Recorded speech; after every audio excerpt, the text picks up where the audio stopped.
This is a very special annual event. We're always so excited to be able to recognize some of our outstanding students that are here with us this evening. I would like to begin by asking this gentleman right here, very handsome young man, if you would stand and lead us in the Pledge of Allegiance, and everyone please join.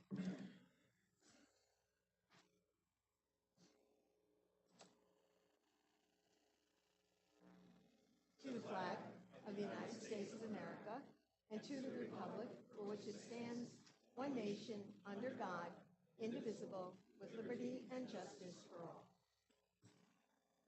Thank you, sir.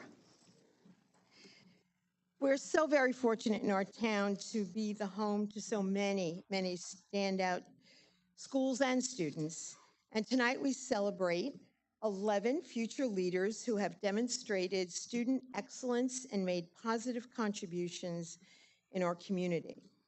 You know, we have a number of school superintendents that are here, and I'd just like to run through the list because I think it means a lot that they take the time outside of the school day to come down here to support their students in their achievements.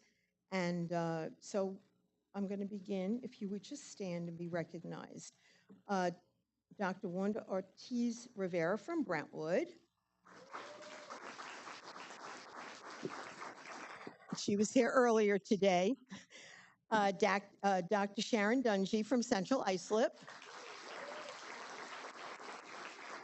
Dr. Paul Romanelli from West Islip. And Dr. Joseph Centamori from Connecticut. And we also have some school principals with us. From Bayshore, we have Steve Gordon. Steve. Bayport, Blue Point, Jamal Walcott. From Brentwood Freshman Center, Rinaldo Lattori.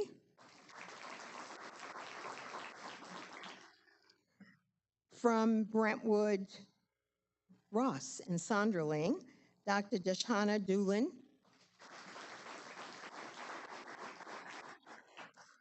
From Central Islip, Eric Haruthunian. What do you think? Did I butcher it? Oh, okay. Oh, and see, you should have told me that. From Sayville, Stephanie Bricker. And from Islip, traveling the shortest distance, Lisa Ward. Again, I want to thank the superintendents and principals who really took the time to be here and supporting their students.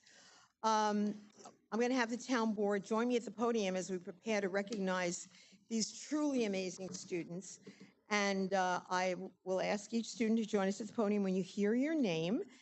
And after a quick photo, if you would just, with the town board, just head to the other side of the boardroom because we'll get a group photo afterwards. So we will begin with Councilman O'Connor to come read the first set of honorees from Central Islip and East Islip schools. Councilman O'Connor.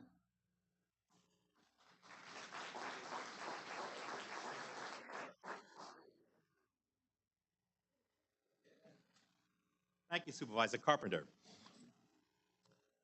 Josiah Garcia is an accomplished AP scholar and is ranked in the top 5 of the class of 2025, all while continuing to assist in community functions. Josiah, why don't you come up here?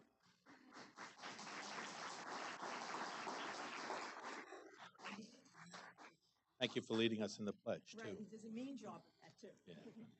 He has devoted his time to Central Islip School District's My Brother's Keeper initiative, becoming a fellow and community liaison for the initiative, and further inspiring his peers.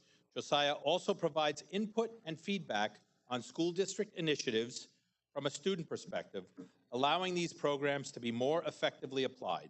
Josiah is an exemplary role model and a dedicated student. Congratulations. Thank you.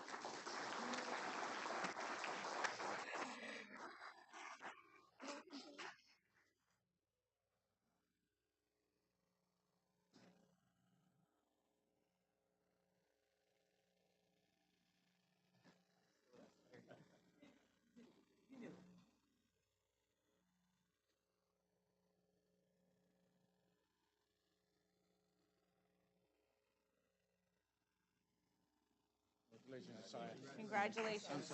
You're good. You're good.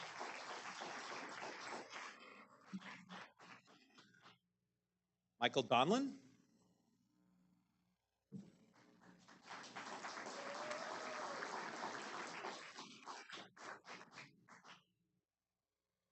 Michael Donlin from East Islip High School. Michael Donlin has been committed to volunteering with numerous organizations that aim to help others.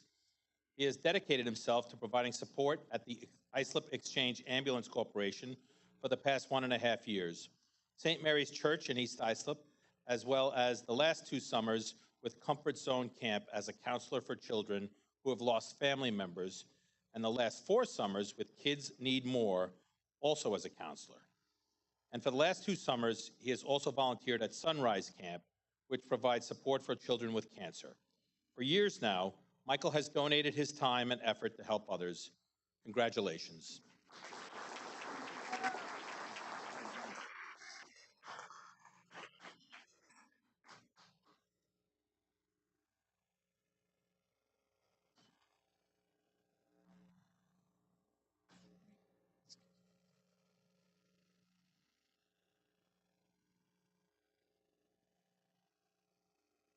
Congratulations.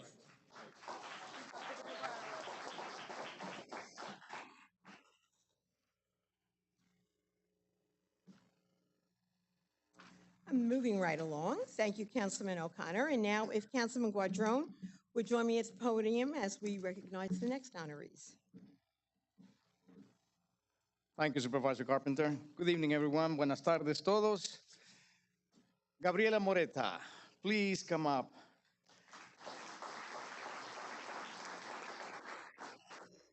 Gabriela is an outstanding student, specifically in her role in the Honors United States History and Government classes.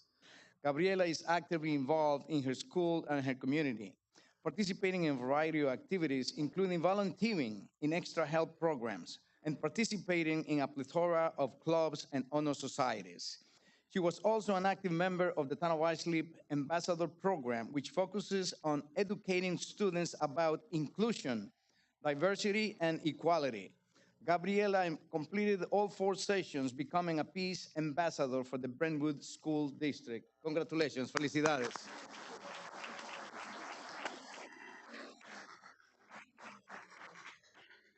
Congratulations, peace. I just asked her how she liked the ambassador program, and I see Marianne Pfeiffer here who helped run that. It is an incredible program, and Gabriella said she really, really loved it. So we're going to have you come speak about it one day.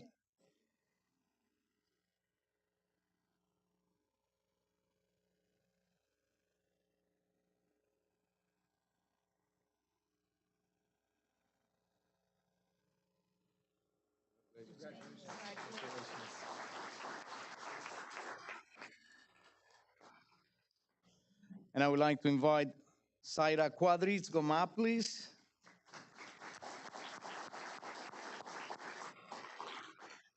Zaira, now a senior, has been dedicated to her school and community throughout her high school career. Her involvement with the ROTC underscores her commitment with countless volunteer hours, including the Thanksgiving food distribution. In addition, she tutors students through her multiple honor societies, as well as teaching younger children the fundamentals of fencing. Congratulations.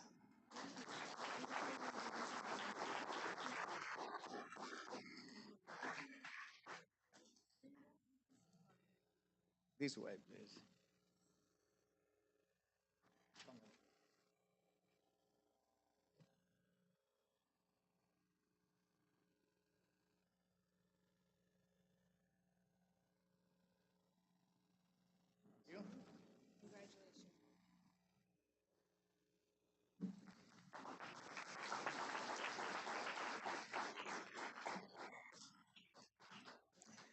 And our next group of honorees is from Bayport Blue Point and Sayville High School, and I'd ask Councilman Lorenzo to please come up. Thank you, Madam Supervisor. Good evening, all. Dylan Bocal, come on up. Dylan Bocal is an outstanding student. Dylan's an outstanding student who excels in both his studies and numerous extracurricular activities, including the varsity football team and the annual musical. He also demonstrates a strong commitment to community service through his active involvement with the Christopher Coluccio Foundation. Dylan's leadership skills and dedication to both his school and community have shown through his many roles within school and beyond. Thank you, Dylan. Congratulations.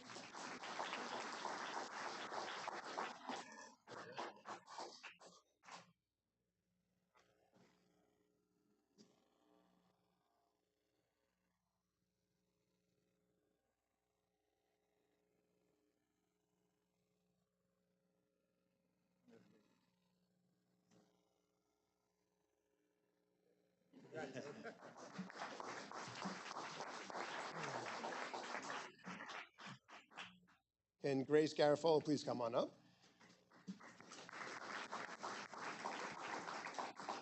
Grace is a generous and active student and community member. She has consistently served her school and community through efforts with the following clubs and initiatives, which include Girl Scouts, National Honor Society, Rho Kappa Honor Society, National Art Honor Society, Student Government, World Language Honor Society, Anchor Club, Peer Leaders, and Stage Crew.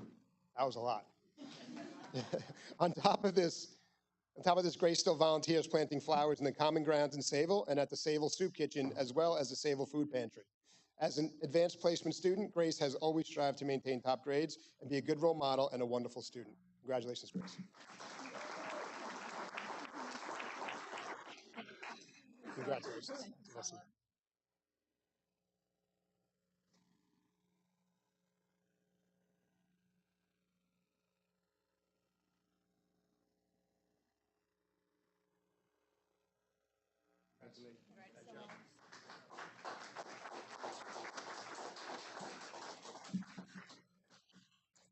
Thank you, Councilman. And now we move on to Councilman McElroy, who will be recognizing students from Bay Shore and Islip High School.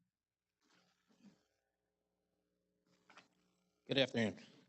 Gianna Lucy Lagardelle. Did I pronounce that right? Gianna Luce.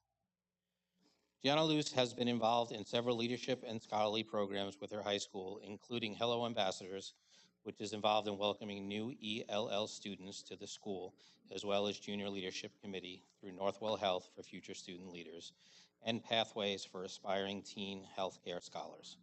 Also through Northwell, Gianna has continued to volunteer and consistently assist students and families alike. Congratulations.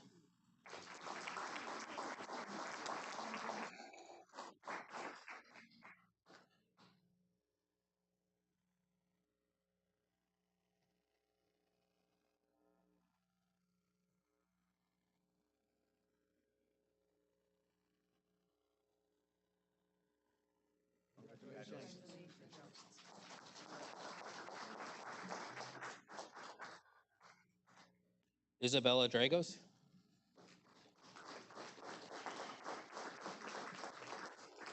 Isabella has been involved in a wide array of service activities in the community and at her school. She has served as a cantor at St. Patrick's Church in Bayshore and has also served as a mentor to underclassmen as part of Islip High School's Buccaneer University. Isabella is a member of several honor societies and has provided services to both the school and her community, completing more than 200 service hours throughout her high school career. Congratulations, Isabella.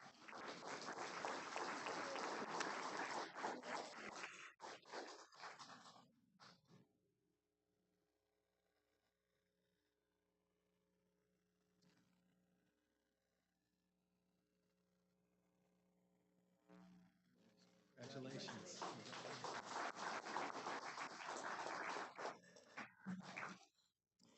Thank you, Councilman. And now we will move on to the Brentwood Freshman Center and would ask Isaiah Hayes to come forward. Isaiah is dedicated to community service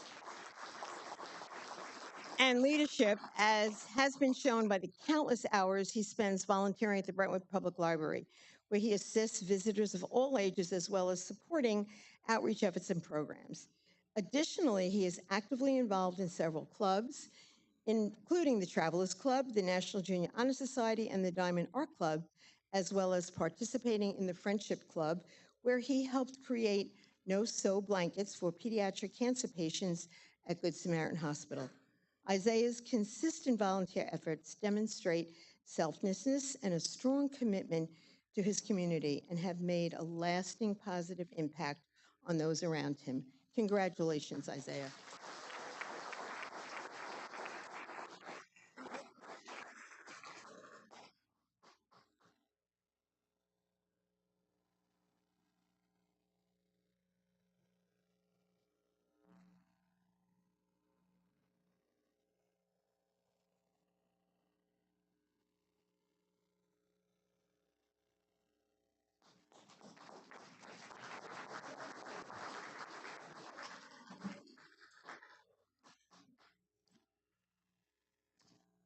Okay.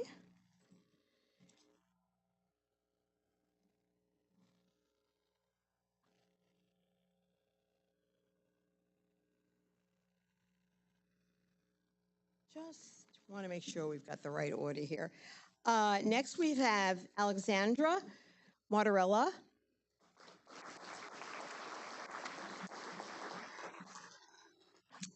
Alexandra is an intelligent and humble student who has showcased her drive, wit, and dedication through her volunteer work with the local organization Beacon House.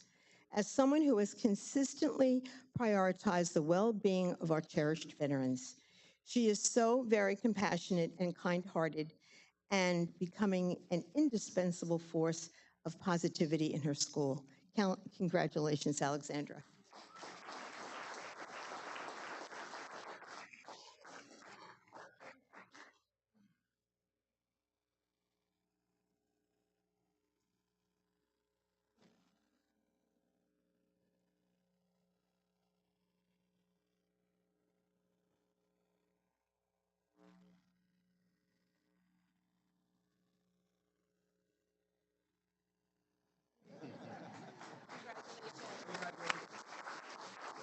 Tim.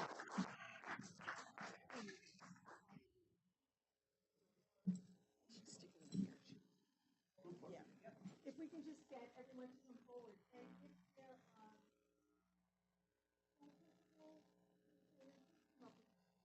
why don't we do individual shots?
We had one student who was not able to be here, but I would like to talk about Jenna Zachman from Connecticut High School, who is dedicated to supporting and guiding her peers, mentoring other students and younger soccer players so that they can feel welcomed and valued.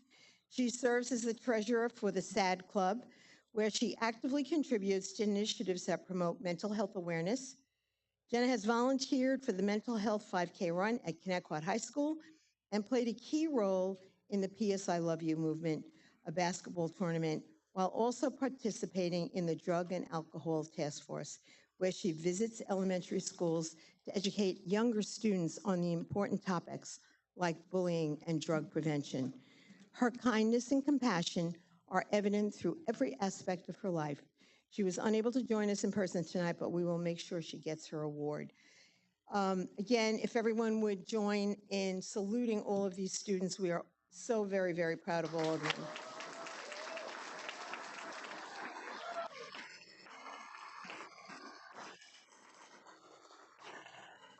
We're so very proud to have so many inspiring members of our community. And I think after hearing all of those little bios tonight, we're in good hands in our future here in the town of Islip. So congratulations. This concludes our honoree portion, and we just have a few announcements. Earlier today, I delivered my annual State of the Town address, reflecting on the programs we've made over the past decade. I encourage you to watch it on our website or Islip's social media platforms. In addition to looking back, we're also looking ahead to exciting opportunities for our residents. One of these is our summer job walk-in interview event happening on Tuesday, April 15th. If you or someone you know is looking for seasonal employment, and it could be a parent because we've had that in the past, visit islipny.gov/part-time jobs for more details on the available positions. Another important event coming up is our TOI 360 Community Workshop this Thursday, April 10th at 6 p.m., taking place at the Joyce Fitzpatrick Center in East Islip at the Brookwood Hall campus. This workshop is a vital step in shaping the future of our town for the next 20 years and beyond.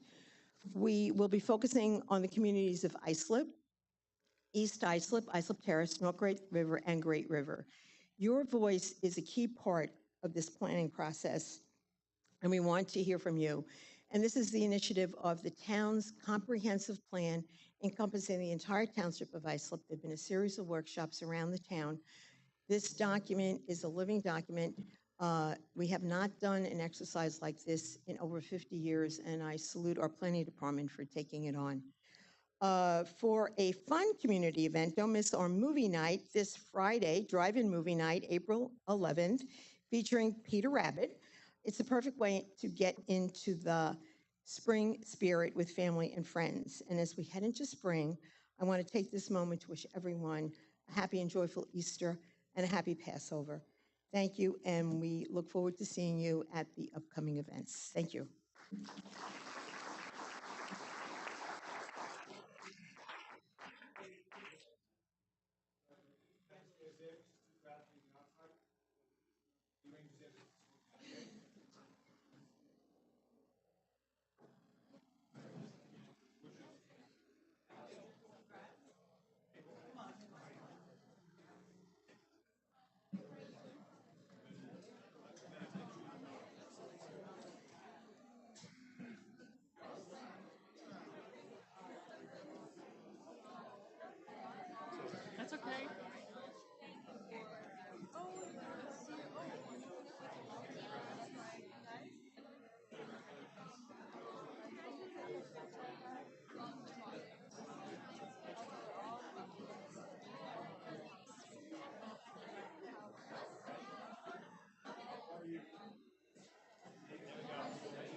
myself in the car and then I'll go with you. Whatever you want.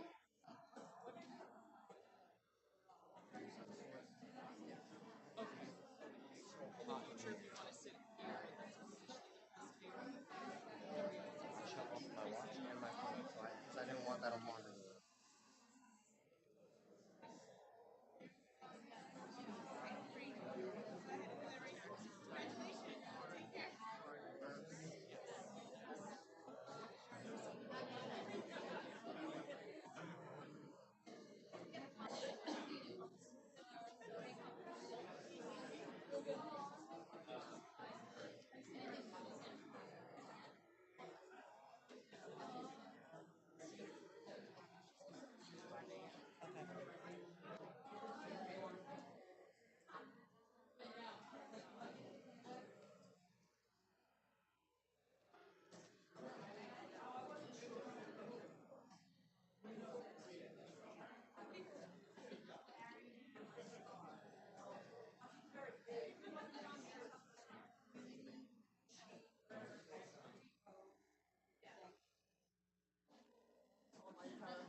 Where'd she go? She's gonna call her.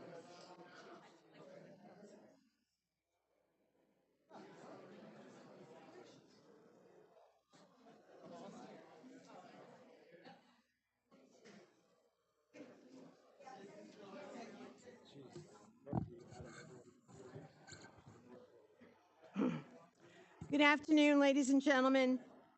I would like to call this meeting of the Islip Town Board to order.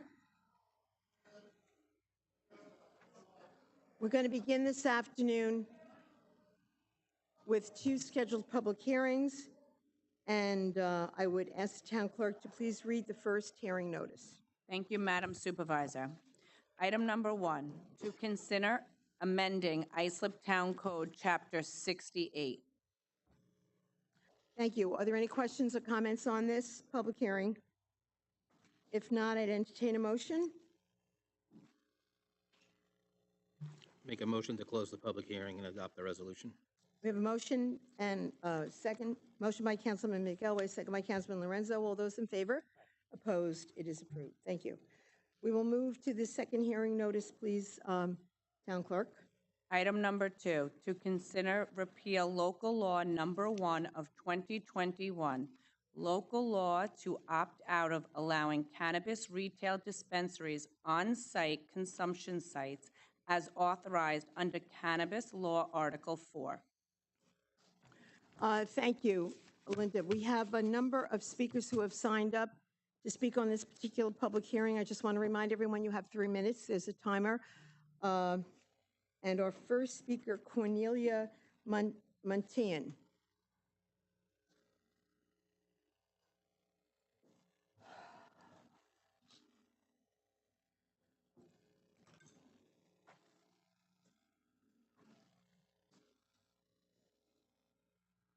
Ready?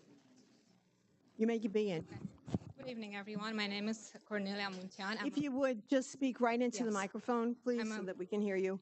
Okay. My name is Cornelia Muntian. I'm a pediatric emergency doctor at Good Samaritan University Hospital, and I'm also a mother of two. All right. Just wait a second.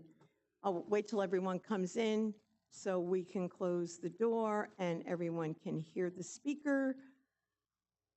Quickly, if everyone could take a seat.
All right, I think you should begin. If you could start from the beginning. Okay. Your name. So my name is Cornelia Muntian. I'm a pediatric emergency physician at Good Samaritan University Hospital in West Islip, and I'm also a mother of two girls. I will be discussing tonight the effects of cannabis products on our bodies, including both mental and physical health, as well as the associated risks such as impaired driving, addiction, and increased risk of mental health issues. This is all facts. As we know, studies show that cannabis use can have long and short-term effects on our body and mind. In short term, can cause altered mental status, leading to impaired judgment, decreased coordination, in some cases, acute anxiety and paranoia. These immediate effects can contribute to dangerous behaviors such as impaired driving, which poses significant risks not only to the individuals but to others on the road. Long-term use of cannabis products, particularly when initiated at young age, can result in more severe consequences. This include dependency or addictions, cognitive impairment, and increased risk of developing mental health disorders such as depression, anxiety, and in some cases, psychosis. Chronic use can also lead to physical health issues such as respiratory problems and cannabinoid hyperemesis syndrome, which is a common condition we often see in the emergencies characterized by severe and persistent vomiting.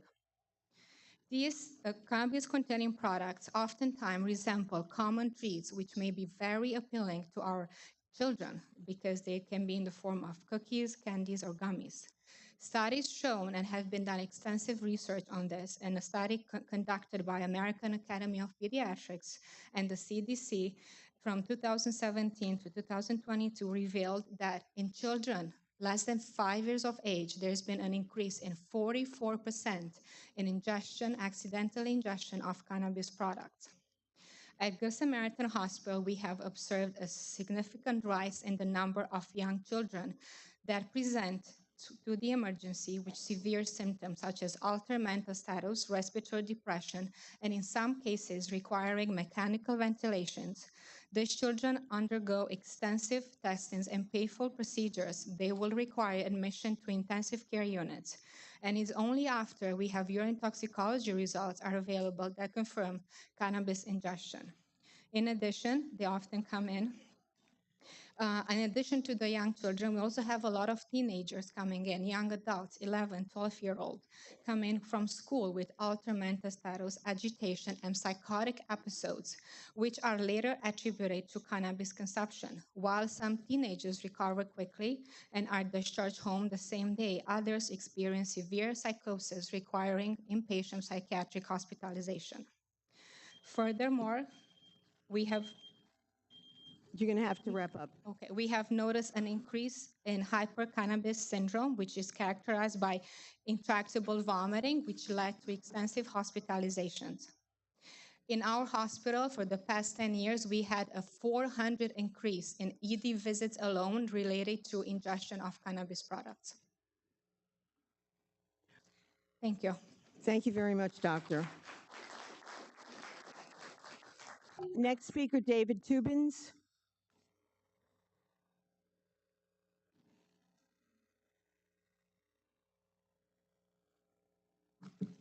Good evening, members of the board, neighbors, and community leaders. My name is Dr. David Tubins, and I'm here today not only as a supporter of the cannabis reform, but as a long-standing member of the ISLIP community, both a property owner and business owner who's proudly invested in the future of this town. Over the years, I've worked hard to eliminate dangerous, dilapidated buildings that were once a blight on our neighborhoods. In their place, I've helped bring thriving, community-driven developments like M&T Bank, modern medical facilities, and space that provide real value, safety, and jobs to our residents. I care deeply about this town, and I've proven that through action. Today, I'm urging you to consider another meaningful step forward for ISLIP, opting in for legal cannabis. Let's begin with simple truth. Cannabis is here already. Cannabis is here already. So the question is whether the question isn't whether people will consume it, it's how we want them to access it. Do we want it sold safely, legally, and responsibly? Or do we want to keep pushing people toward illegal, unregulated sources that don't check IDs, don't test products, and don't contribute to a single dime to our community? I am one of the owners of Planet Nug Dispensary in Farmingdale, and we already see a large percentage of our customers come from the ISLIP community. So let's talk about public safety. Legal dispensaries are highly regulated, required by law to verify age, follow strict security measures, and provide safe, lab-tested products. These regulations combat the dangerous gray market where untested products flood the streets, often sold to our children. The reality is there are dozens of illegal pot shops already operating in ISLIP right now. Opting in gives us the power to shut them down and protect our community. You'll hear a lot of people tonight say that they don't want drugs in their town, but the reality is it's already here. Let's be real. The gray market thrives in towns that opt out. Why? Because when there is no legal alternative, illegal shops fill the void. The bottom line is regulation is the key to enforcement. Did you know that recent studies show that towns where cannabis is legal and regulated, there's a significant decline in disruption of illicit hard drugs in those towns? Let's talk now about tax revenue. Across New York towns that opted in received a substantial share of cannabis tax. The money is being reinvested in our schools, public services, and infrastructures and community programs. Why would we turn away funding that could help fix so many of our challenges? And finally, let's talk about jobs. The cannabis industry creates real, substantial employment. Local jobs for local people with long-term careers in the nation's fastest growing industry. To opt out is to opt out of progress, safer communities, job creation, vital tax revenue, and those are all the tools we need to bring down the illicit operators. ISLIP deserves better. Let's move forward with integrity, transparency, and the reality that cannabis isn't a threat to our opportunity. In closing, I'd like to say I'm a husband and a father. I would never stand before you supporting something I truly did not believe in and would not make this community safer. Tubins. Thank you very much. Next speaker, Quinn Whitehead.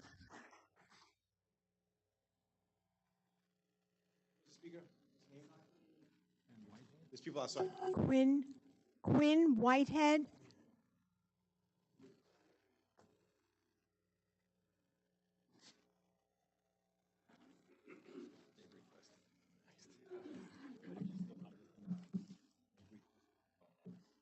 Yeah, okay. Good morning, Town of Islip. My name is Tiana Whitehead. I'm the president of Students Against Destructive Decisions. This is Quinn Philippe. We will be talking about our opinion about cannabis dispensaries. Good afternoon, Town of Islip. Can anyone here think of a story that started with access to cannabis and ended well? Well, if you have to think deeply and most likely dismiss stories where the opposite is true, then my point has already been proven. One of the main reasons we are even gathered here today is because of the belief that creating cannabis dispensaries will bring a lot more money to my town. However, if we really think about it, there are many things that are currently legal that could bring a lot of revenue to our town, such as prostitution, which is currently legal in Nevada. This brings the question of where exactly do we draw the line? I am certain that as a town, we are not in such a need for money that we would completely disregard our morals for a little more revenue. We have beautiful buildings, houses by the beach, and so many other ways in which investing this money could better our community rather than harm it, such as the high probability that people are most likely not waiting until they're home to consume the drug and are most likely doing so whilst driving, which increases the possibility of accidents on roads. This may be a big what if, but is it one that we really want to risk? I don't think so. We are also a town with many school districts, meaning that the majority of the town are children who are way under the age limit to even be exposed to such things. Teenagers now already have somewhat access to these drugs. So what certainty do we have that bringing these dispensaries will simply give easier access to all kids? Are we completely sure that there will be constant ID checks upon selling of this drug? That children won't have any access to it at all? The opening of these dispensaries marks our town as a pro-weed community, which we all know not to be true, meaning that to go through with this is to go against all the parents that do not support it. The National Library of Medicine made a study that proves that 44.7% of individuals with lifetime cannabis use progress to other illicit drugs use at some times in their life, meaning that people with access to cannabis not only get hooked onto it, but they start to want more. The question at the end of the day is not about the money, but about our community. What do we want for our town? Thank you. Thank you. Next speaker, Elizabeth Rosanna, or Rosano, or Rosario. Good evening. My name is Elizabeth Rosario, and I have spent most of my life in the town of Islip. I was born at Good Sam. I was raised in Islip Terrace. I played club soccer. I graduated from East Islip, and now my wife and I live in Carlton, right off Carlton Avenue at the new Belmont apartment complex. I come to you today not just as one of your residents, but as a seasoned professional in the legal cannabis industry. My role as state director of retail has given me boots on the ground and hands-on perspective on the endeavor we're here today to discuss. I've run dispensaries netting over $55 million alone annually, hired and trained hundreds of cannabis industry employees, and I've operationally led adult use launched for dispensaries in New Jersey, Rhode Island, Connecticut, and Maryland. Today I'm here in hopes to offer my unique perspective on what it could look like to launch AU sales in the town of Islip.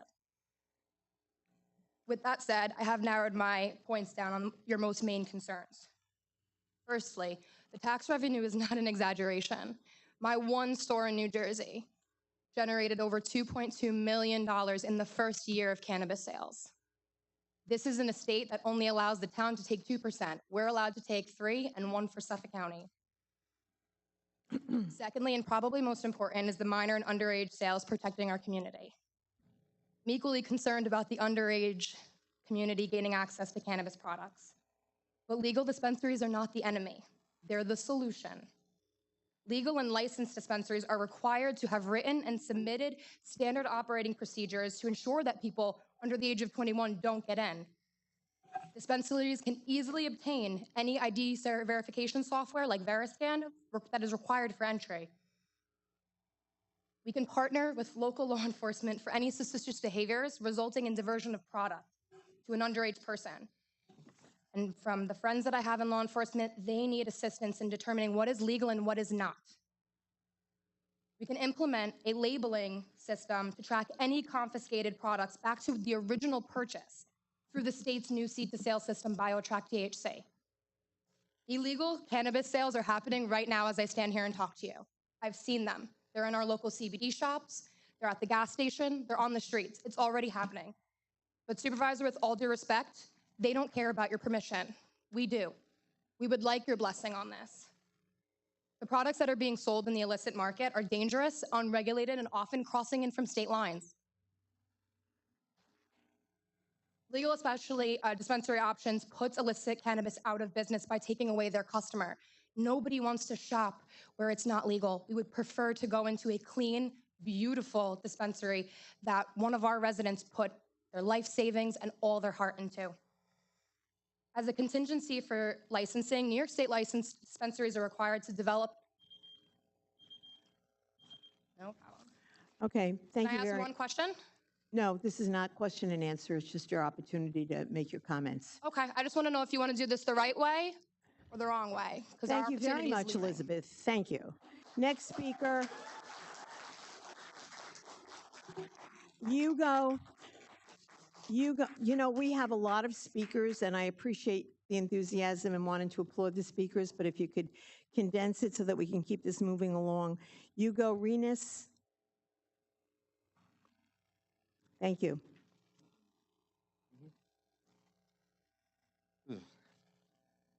Hello, how you doing? Thank you. Sorry, I get nervous.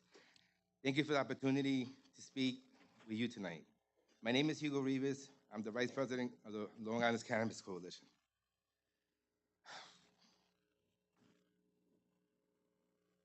But basically, I wrote a big speech today, but I'm going to be more direct with you today. I've been trying to reach out to you since last year, just to kind of have the conversation about cannabis and the effects on the community and stuff and such. And I still haven't got the phone call back from you, so I would like that opportunity. I think information is very crucial at this time. We're trying to run away from a problem that's not a problem because, in a sense, it exists. Cannabis is here. It's legal. And if we think about it, right, I'm a resident from Central Islip. We're lacking a lot of funds and a lot of things in Central Islip and in Brentwood. And for some reason, this is like, we're not seeing the light that this is an opportunity to kind of like get those projects and fund them. So this is a great opportunity for that. I'm sorry I get nervous when I'm up here, so my apologies for being old. My whole point is this. I live in Central Islip for like all my life. I see what's going on in the streets. We have a lot of dispensaries, illegal dispensaries that are going on. This is a conversation that we would like to speak to you about. And again, I know that you really don't really care because you haven't answered back to me in that sense. But I would like to have these conversations because they're affecting our kids. I've been seeing kids go inside these smoke shops, purchasing illegal stuff and everything, and there's nothing being done about it. We're here with an answer to that problem. Dispensaries, they are a solution. They bring revenue to the community. They're safe because you can't even walk inside. Right now, if you're a kid, you could go to 7-Eleven, you could steal a beer from the thing, and that's okay. In the dispensary, you can't even walk inside because you have to show ID before you can even walk in the doors. The stuff that's displayed on the stuff is there. It's not even. It's only packaging, so you don't even have access to it. Everything is in bolts. Everything is secure. So there's a lot of positives in the sense of having dispensaries because they do protect our children. They don't allow nobody to go in there, so they're not going to be able to purchase it. But yet, they go down Carlton Avenue, go down 111, go down Suffolk Avenue. You could go purchase cannabis there if you're a kid. So why are we not doing things about that? This is a solution for that. I know a lot of the residents here are going to argue the point that smoking and that's another issue for them. There are solutions for that as well. We literally have a whole list of things that we want to provide you. We will provide you today. And just kind of like to address those concerns. Again, cannabis is here, it's legal. We're not taking advantage of the tax revenue and we're allowing Redhead to take advantage of it, Babylon, and it's our money, and then we're losing out on the stuff that we could do here in Central Islip and Brentwood. I think that's not correct. Please let's look at that and let's find solutions. And again, my apologies for being so nervous. Thank you. Next speaker, Paul Romanelli.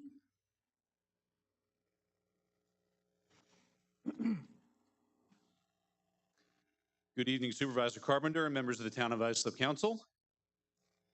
I'm here with a number of the Board of Education members from West Islip Union Free School District. Ms. Christina Marks is here, Ms. Debbie Brown, Mr. Peter McCann. I know you've received some letters from other superintendents in the Town of Islip as well, so I'm here tonight to echo some of those sentiments as well. The West Islip Union Free School District strongly opposes allowing cannabis retail sales within the Town of Islip. We urge the town to vote no on the resolution to permit dispensaries to open within the boundaries of Islip. No amount of limitations can protect our students from the potential harms resulting from these types of businesses.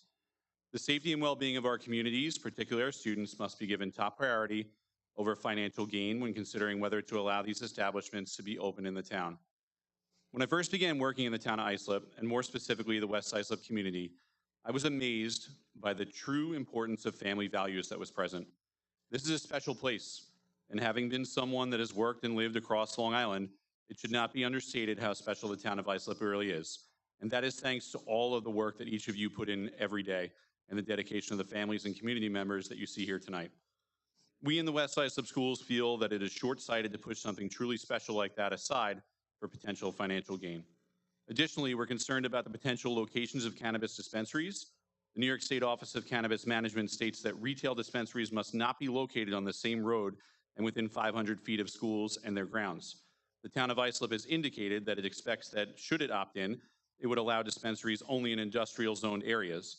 A mere 500 feet from a school or road it is located on does not do enough to protect our students. And no one should be under the false impression that industrial zone properties are not located near schools. The potential proximity can provide not only access to minors, but expose them to an environment where the normalization of drug use is present. The easy accessibility of cannabis can cause vulnerable children to see its use as more acceptable. So with all that being said, we strongly urge the town of Islip to continue to opt out of allowing dispensaries to be located within its borders. The potential problems associated with these businesses far surpass the benefit of any revenue that may be gained. As always, thank you for your support of our students and of West Islip schools. Thank you, sir. Next speaker, Matt from West Islip.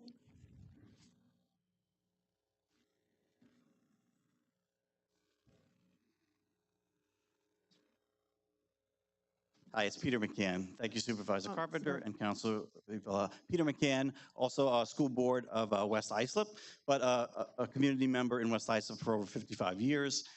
Volunteer with about 20 different organizations within West Islip. My wife and I, including the Chamber of Commerce, the Historical Society, all the PTAs, and all of the sports programs there. I speak to you as Dr. Romanelli had mentioned. The hamlet of West Islip really is a residential community. 90% of our school tax revenue comes from residents, so we don't have a large industrial base there. The amount of revenue that's going to be generated or proposed to be generated from the cannabis dispensaries in the town is not something that's attractive to us. What's going on in the town currently is if it goes through and they can be opened in industrial parts of it, in the hamlet of West Islip, almost 90% of the area that's deemed as industrial is in walking distance to a school. In West Islip, we have 4,000 students in our district. It's the core of our community. We've got 4 elementary schools, 2 middle schools, and a high school, 4,000 students, 8,000 parents, and all of these sports programs that revolve around the community. That is the core of our community. Bringing the cannabis dispensaries into that community, it would be disruptive. You know, some of the arguments are, if it's legal, it'll help vet out the illegal groups. I don't find merit to that. The illegal groups, we have a fantastic Suffolk County Police Department. We have wonderful law enforcement that if it's going on illegally, they'll vet them out either way. Having access and visibility of dispensaries in and around our school districts just will promote to the younger groups. There's nothing to stop children from getting access to any illegal substances that they want. Having more visibility will just encourage that even more. We found it in our town with some of the gas stations and things that are offering these illegal substances. They get access to it. Having visibility and putting it into their face, right in the visibility of our schools, will only encourage that.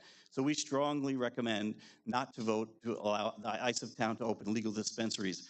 And again, it's not a business.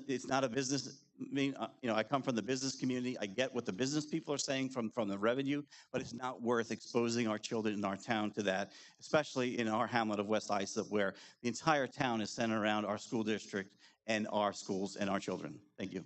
Thank you, Mr. McCran. Neil Kaufman.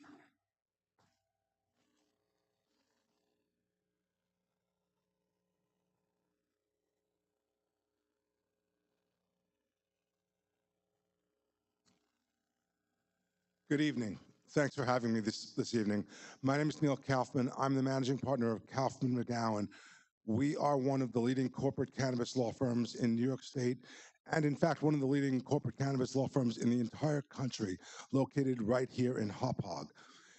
Putting aside the numerous six-figure jobs that we provide, that the industry provides for our firm, other law firms, other accounting firms, I also want to let you know I'm on the board of directors of the Long Island Cannabis Coalition, which is a not-for-profit organization devoted to enhancing the cannabis industry here on Long Island.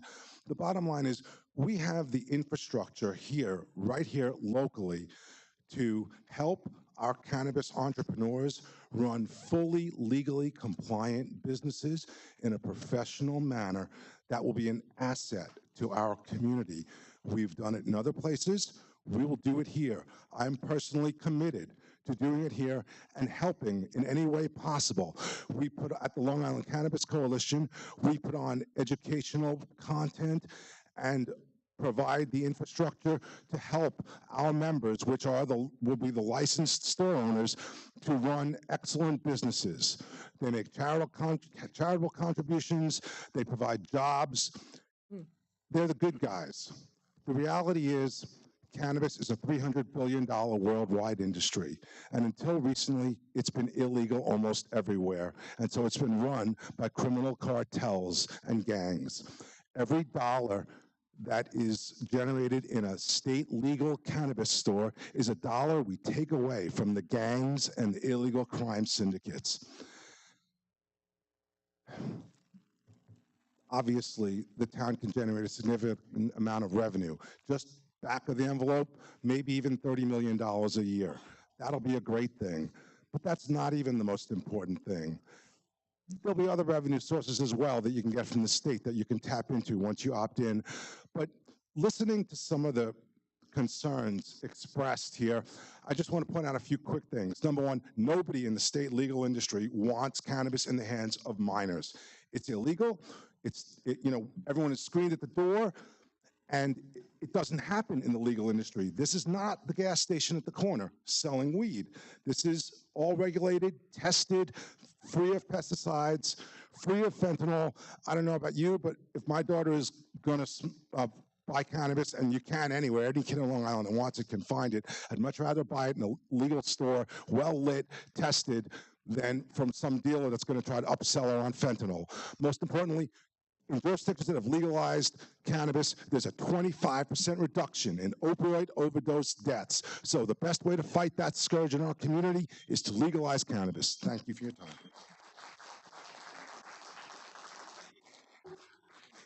Jeremy Rivera.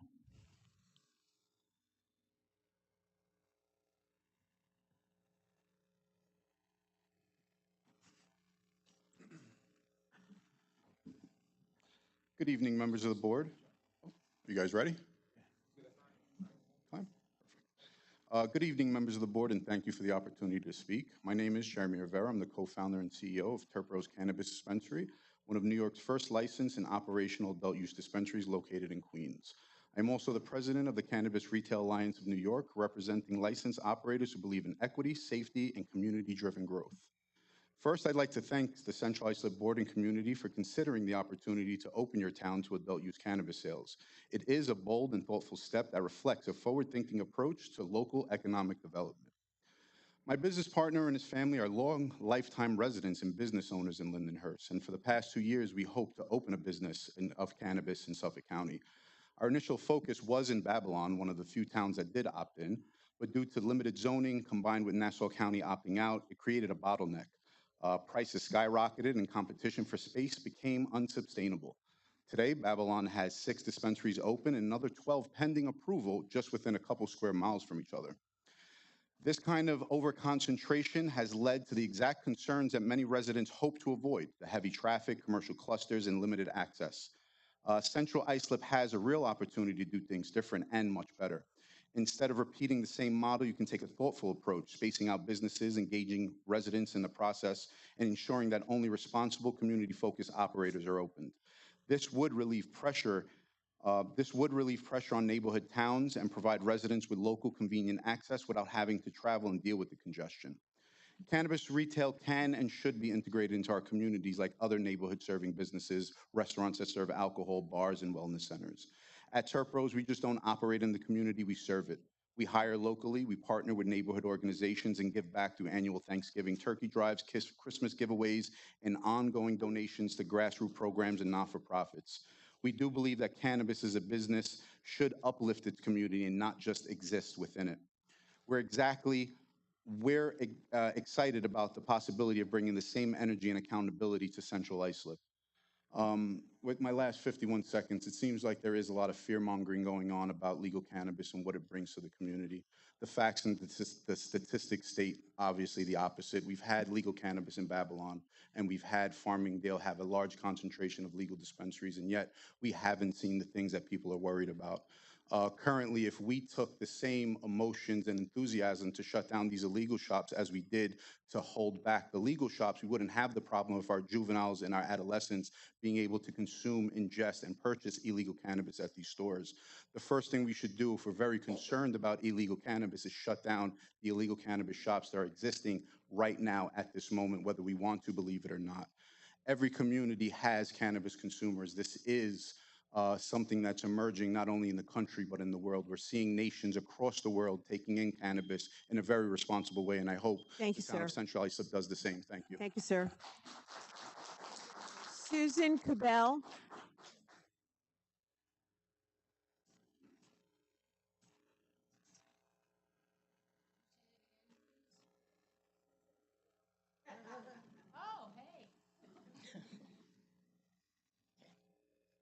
Hi, my name is Susan Cubell. I'm the chairperson of Great South Bay Coalition. I'm a proud lifetime member of Sayville. Good evening, Islip Town Supervisor Carpenter and the Planning Board members.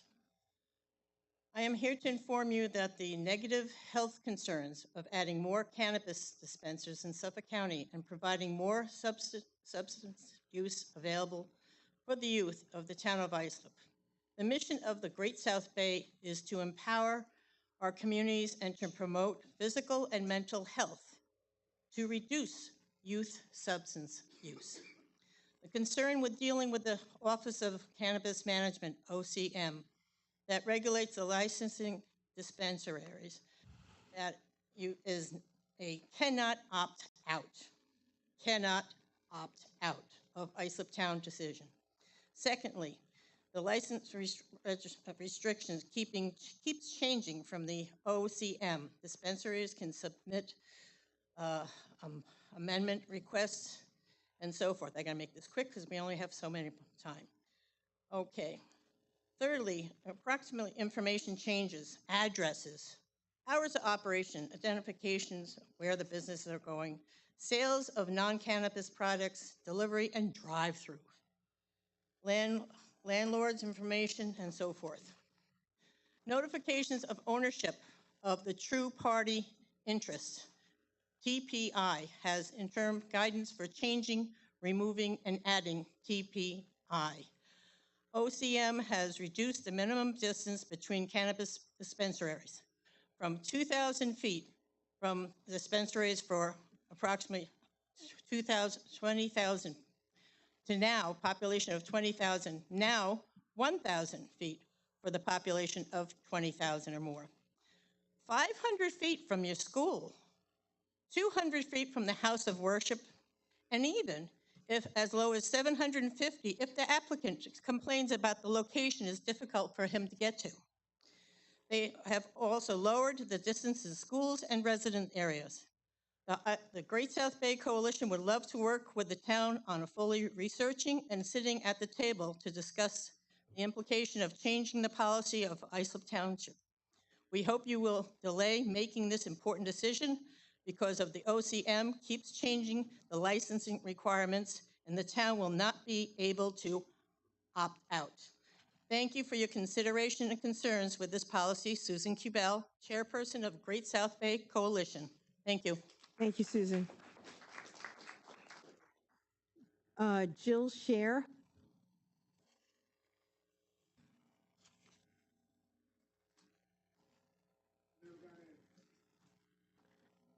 Okay.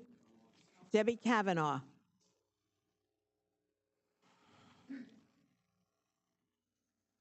Debbie Kavanaugh, Vice President of the Central Islip School Board, President of the Central Islip Coalition of Good Neighbors.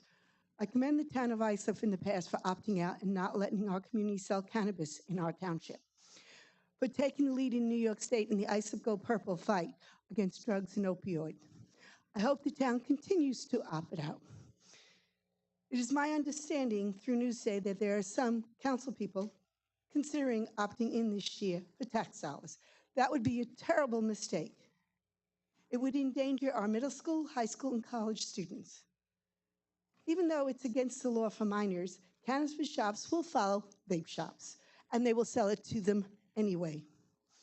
Many of our middle school and high school students are already vaping. Our students have seizures, they pass out. Our young people know how to combine weed with lighter fluid to create wax for them to vape. The THC levels are 50 to 90% higher. This causes our students of any ages to have seizures, heart problems, popcorn lung damage, permanent brain cell damage which will not regenerate, and the brain is not fully developed to the age of 25. Tax dollars are not worth the lives of our children. Young people do not believe that this will damage them at all. The councilmen was told in Newsday that we're considering opting in. If your son or daughter goes to a party and the friends are vaping and they join them, they have a seizure because now they're vaping. You will think twice about passing this bill. Do not think and be a naive parent saying, not my child. 24/7, your child's going to do it. ISOP has taken a lead in the ISOP Go Purple initiative to work to protect our youth, college students. If any adult over 25 wants to put their brain cells in danger and go into early stages of dementia, that's their choice. But being a responsible adult, we'll need to protect our young people. Councilman, if you vote to opt out, I commend you. If you vote to opt in, you're a hypocrite, especially if you show up to support ISOP Goes Purple. You neither want to protect the youth of our kids, or you want to take permanently responsibility for harming the students of our community and damaging their brain cells, heart, lungs, and causing seizures. If you vote to opt in, I hope you can sleep at night because you're going to be responsible for putting our students in danger. Cannabis shops are not wanted in Central Islip, and if you vote to opt in, put it in your own backyard. Thank you. Next speaker, Edward Frazier. Good evening, Town Board. Eddie Fraser, President of the Greater Bay Shore Chamber of Commerce and a concerned resident of, a longtime resident of Bay Shore. The decision made in 2021 to opt out of retail cannabis sales was a decision made with welfare and safety of our community in mind. It was the right decision then, and it remains the right decision now. Allowing cannabis dispensaries in ISOP will have far-reaching negative consequences that will outweigh any financial benefit. Proponents argue that cannabis dispensaries will bring additional revenue to ISLIP. However, financial gain should never come at the cost of public health or safety. The potential economic benefits are uncertain and speculative at this time. The anticipated revenue will likely diminish, making this a very risky and short-lived financial prospect. This town should not gamble its future on an industry riddled with uncertainties. One of the most alarming aspects of this proposal is the impact on our youth. Studies have consistently shown that increased accessibility to cannabis leads to higher rates of use amongst teenagers. Supporters claim that allowing dispensaries will enhance consumer safety by eliminating the illicit market. That assumption is so flawed. In areas where cannabis dispensaries have been legalized, unlicensed cannabis sales continue to thrive. Black market operators undercut legal prices and avoid regulations, making it nearly impossible for legal business to drive them out. The expectation that legal cannabis shops will eradicate illegal sales is unrealistic, and it does not justify the risks associated with permitting these businesses in our town. A recent study published in the Journal of American College of Cardiology sheds the light on serious health risks with marijuana use. The study, which surveyed over 4.6 million people under the age of 50 with no pre-existing cardiovascular conditions, found that marijuana users are 6 times more likely to have heart attacks or strokes. These are no speculative numbers. They are hard facts backed by research. The study suggests that marijuana affects heart rhythm regulation, increases oxygen demand, and in heart muscle. The Center for Disease Control and Prevention has previously reported similar findings. With this in mind, we must ask ourselves, why would we knowingly introduce a substance with such profound health risks into our community? Even with zoning restrictions limiting dispensaries to industrial areas, their presence in our community will still lead to negativity secondary effects. Other communities that have embraced cannabis sales have faced difficulties with oversight, regulatory compliance, and unintended consequences. ISIS should not become the next testing ground for an industry that remains highly controversial and fraught with uncertainty. Tonight, I urge the town board to uphold your original decision to opt out of retail cannabis sales. Prioritize the safety, health, and equality of the life of the residents of Islip. Thank you. Thank you, Mr. Frazier. Next speaker, Donna Perricone.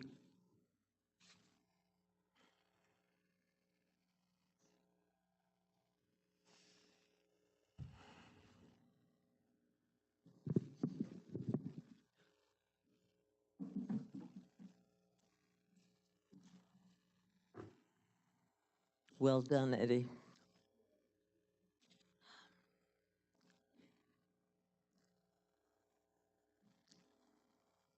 You, the members of the town board, I think are supposed to be voting on this.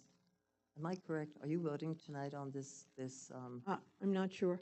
Oh, so that's to be decided? It's possible that we could, but oh, you could. Okay, has not been okay, I determined wasn't yet. sure.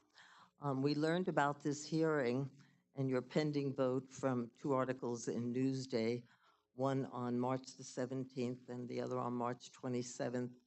And according to Newsday, Angie Carpenter is a confirmed no vote.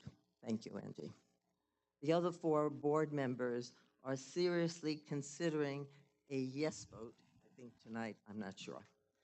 I find this unbelievable. Many of you may remember how in 2021 our chamber voted no when a marijuana dispensary was suggested for our Main Street in downtown Bayshore. Our 300-year-old Main Street, historic and beautiful again, in this little hamlet by the sea, was going to be plagued by a marijuana dispensary. Babylon approved their pot sales for their village, but we fought hard, and we said, no way. And we learned of this hearing only from Newsday. No one on this board reached out to the chamber to tell us that you were thinking about this. We got no notice from anybody here on this board. I had to see this in Newsday. I find this so hard to believe, and I find it to be very disrespectful. ISLUP received no notice about this hearing either. This is certainly serious enough for us to be notified that you were going to sit here and talk about this. Okay. I don't think he reached out to any other chambers either, but I've been chamber president for Bayshore for 27 years. I've worked with many supervisors.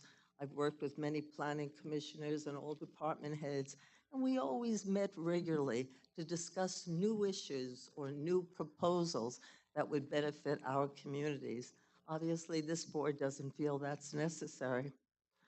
I'm very concerned when the entire character of our community could be destroyed.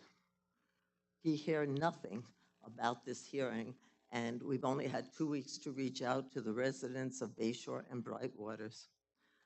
It's not over yet. We have other residents that will talk about this too. The confidence you showed in your Newsday comments indicates you know more about what's happening. I'm finishing up, I'm awfully sorry, in the town of Islip than we do. But we've saved this town once before, 27 years of work, and we are not allowing it to go away again. Thank you so much. Thank you. Rhonda Glenn Netterman.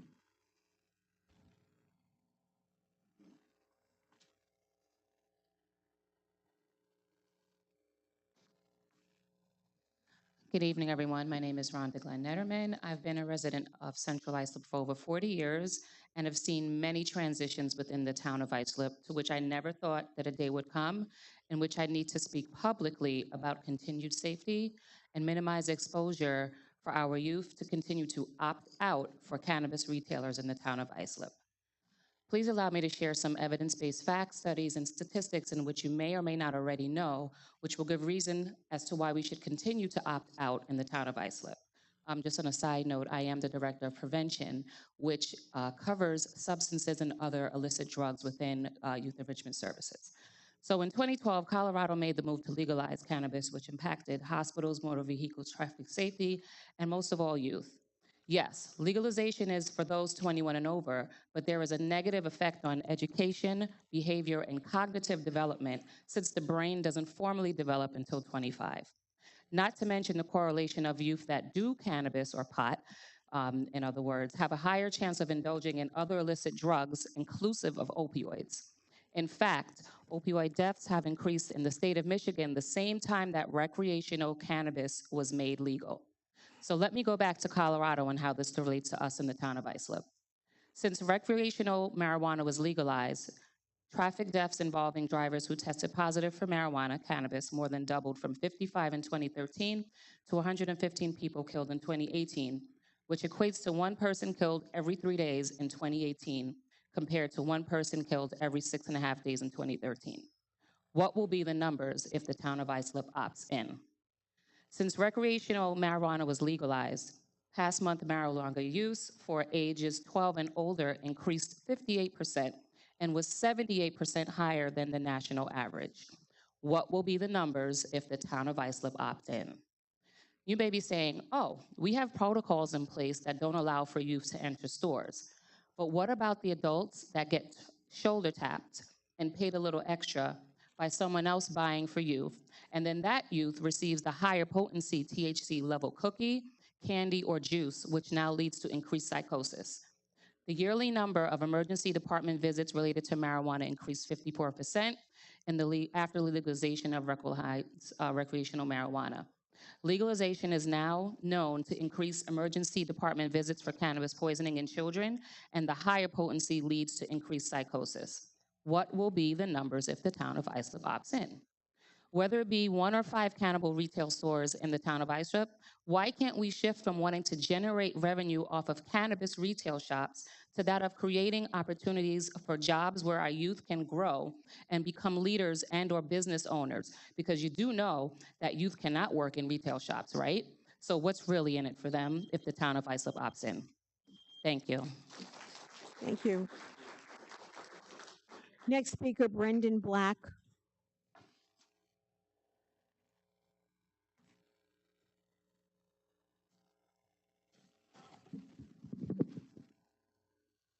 Good evening, Madam Supervisor and members of the Town Board. My name is Brendan Black, and I bring greetings from New York State Assemblyman Keith Brown, who you may know as the ranking member of the Assembly Committee on Alcoholism and Substance Abuse. Unfortunately, the Assemblyman is in Albany and cannot attend tonight's public hearing, but he wanted me to read a statement he prepared opposing the proposed amendment to the Town Code to allow for legal marijuana dispensaries in the town of Islip. As you know, the legislation that legalized recreational marijuana allowed towns to opt out opening dispensaries. At the time, Islip wisely opted out in order to protect public health and keep the marijuana industry out of the neighborhoods. Most importantly, although the state municipalities did not opt out, they have received some tax revenue. The State Office of Cannabis Management and Cannabis Control Board shockingly did not do what they said they were going to do. That is, spend money on educating the public on the dangers of marijuana use, disorder, and underage marijuana use. From a psychological point of view, marijuana contains more than 500 different compounds that affect the brain and body in different ways. These effects include altered senses, altered sense of time, changing of mood, impaired body movement, difficulty with thinking, problem solving, impaired memory, hallucinations in high doses, as well as delusions. The reason why it's so dangerous is that the marijuana today is not like the marijuana used in the 1970s. In the Journal of the Missouri State Medical Association, it was noted that with increased potency of THC comes a recognized withdrawal syndrome, which includes increased anger, irritability, depression, restlessness, headache, loss of appetite, insomnia, and severe cravings for marijuana. A systematic review published in The Lancet Psychiatry in 2022 found that high-potency products are associated with the development of psychosis and cannabis use disorder. A Carnegie Mellon study revealed that from 1992 to 2022, there was a 15-fold increase in the rate of daily or nearly daily marijuana use.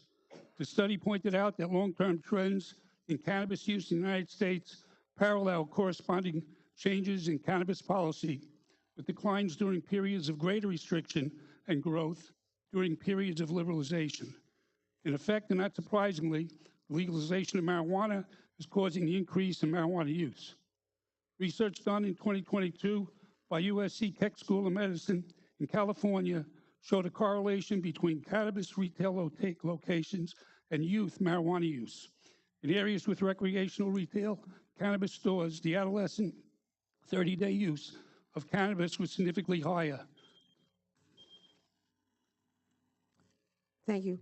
If you want to leave the copy of the statement. Yes, may I Yes, please? please do. Thank you. The Assemblyman also recommended that he is open for all of you to call into his office and discuss it in further detail. Well, if he could send information, your comment about the Office of Cannabis Management not spending the dollars as they were supposed to be, I would like to have more information on that. I will definitely have him send Thank that you. information. There's also other data in there as far as location. And Okay, thank you. Next speaker, Charles Gandolfo. Thank you, Supervisor and the board, for giving me the opportunity to speak tonight. I am totally opposed to this opting out of this cannabis situation. I'm a business owner in Islip for many years. I grew up here. Me, my family, and my neighbors oppose this action. I own a large collision facility. We do a lot of major accidents on the parkways and on the highways all around. You read a lot of it in the papers, and a lot of it does not make the papers. Most of the drivers, 20–30% of our accidents, which are horrific accidents, most of them are impaired, either liquor, cannabis, or other pills and drugs. It's a major problem, and to bring this on in our town, we don't need it. If somebody wants it, let them go next door. Who cares? We don't need it. It's really a bad situation. Our society is going downhill instead of going uphill. You guys did a great job over the last 7–8 years. We went so far in rehabilitating different areas and everything. But now, why are we entertaining this? Because of a business group? What do you make? It's not about money, because the money that they're talking about is nothing. It's not a lot of money. We don't need the money. To go furthermore, with these drugs,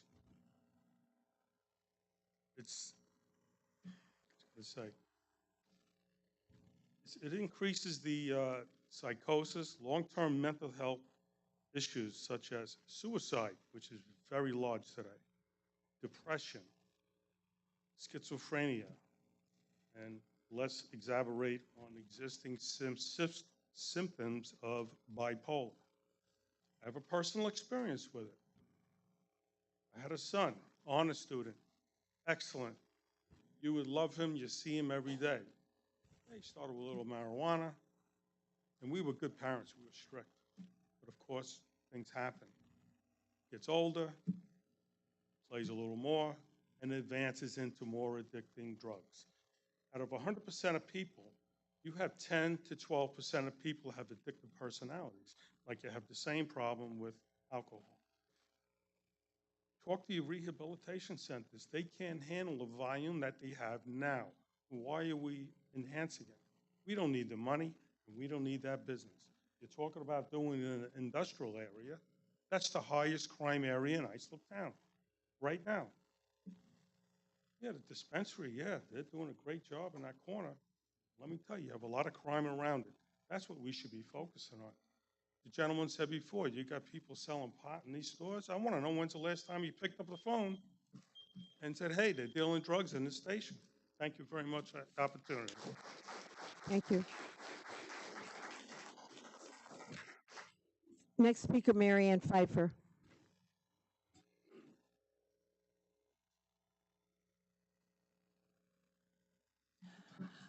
Hi, everybody. I guess all of the board knows I'm the CEO of Youth Enrichment Services. So I've been doing this a long time, and some of my staff are here who live in the town of Islip and are concerned about the opting in. I don't think there's an argument. We know it's legalized. We know that people do businesses. For us, the work that we do, the time we've put in, we went from the tobacco lawsuits, if anybody remembers that. So there was all this money, and we had to do all of these things to get tobacco use by people under 21 down. We changed laws. We increased the age to buy cigarettes. We did campaigns, pledges. We went to stores. We asked them. We changed laws about smoking because we knew it was a health risk. I'm not going to repeat everything we've heard here today about cannabis. So we really felt good. Those numbers dropped. Tobacco numbers went significantly down. It was a successful 10-year period that we saw change. And then we had vaping. So originally vaping was for people who were going to quit tobacco. It was a great idea, right? Let's get them off of tobacco. And then everything happened. Flavored vape, and the problem came back. So this is about our children and our families. It's not about money. Because if you're a family, thank you, Mr. Gandolfo, for sharing something personal, who has been in the struggle for their child's life, and we're talking about 45%, those numbers are staggering, of people who use cannabis at a certain young age will go on to harder. Yes, they can get it illegally, but when we normalize something, when we say this is acceptable, that this is okay instead of doing things that are positive and life-affirming, we've really given up on our kids. We're going to sell them out. And it's nothing, I don't think any person on this town board has any ill will about this. Everyone's trying their best, but we heard from two young women from, I think, Central Islip, sad. Prostitution and trafficking is a problem in this town. I would hope that we wouldn't say the answer is to legalize it. It's a problem. We know the trafficking is a problem. We're having meetings all of the time. Sex trafficking, among other. Would we legalize that for the town of Islip? Would we bring that in and say, now we're going to be okay like Nevada did? We haven't yet. Thank you for your time.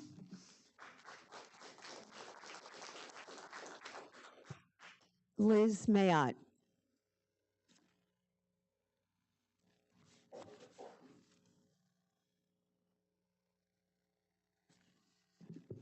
Good evening, members of the board.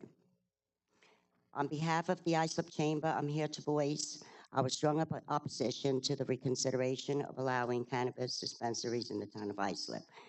4 years ago, we opted out, and we urge you to uphold that decision that was made 4 years ago. While some may argue that the dispensaries bring in revenue, we cannot ignore the cost to our youth, public safety, and the overall well-being to our town. Increased access can lead to higher teen use, and despite regulations, dispensaries send the wrong message to our kids. We must ask ourselves, is the potential for short-term revenue worth the long-term risk to our community? Let's continue to prioritize responsible growth and preserve the values that make Islip a place we're proud to call home. Thank you. Thank you. Joseph Algieri.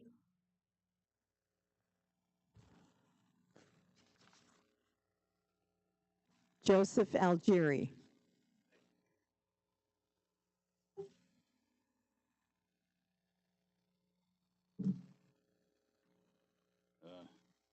To the board, my name is Joe Algieri. I'm from Islip. Been here 40 years. I think you should not do this because of the taxes. You're not going to get what you think you're getting out of them. Because the more shops that open up, the less there's going to be for us to get a hold of. Angie, I'd like to thank you for what you said in the paper. You said legalization cannot be undone, and it will jeopardize the health and welfare of the youth. I 100% believe in that. I believe the shops will bring in a lot of unwanted problems. You know we already have these problems here. Everybody's on top of it. It's in the paper every day. What is this projected income going to be?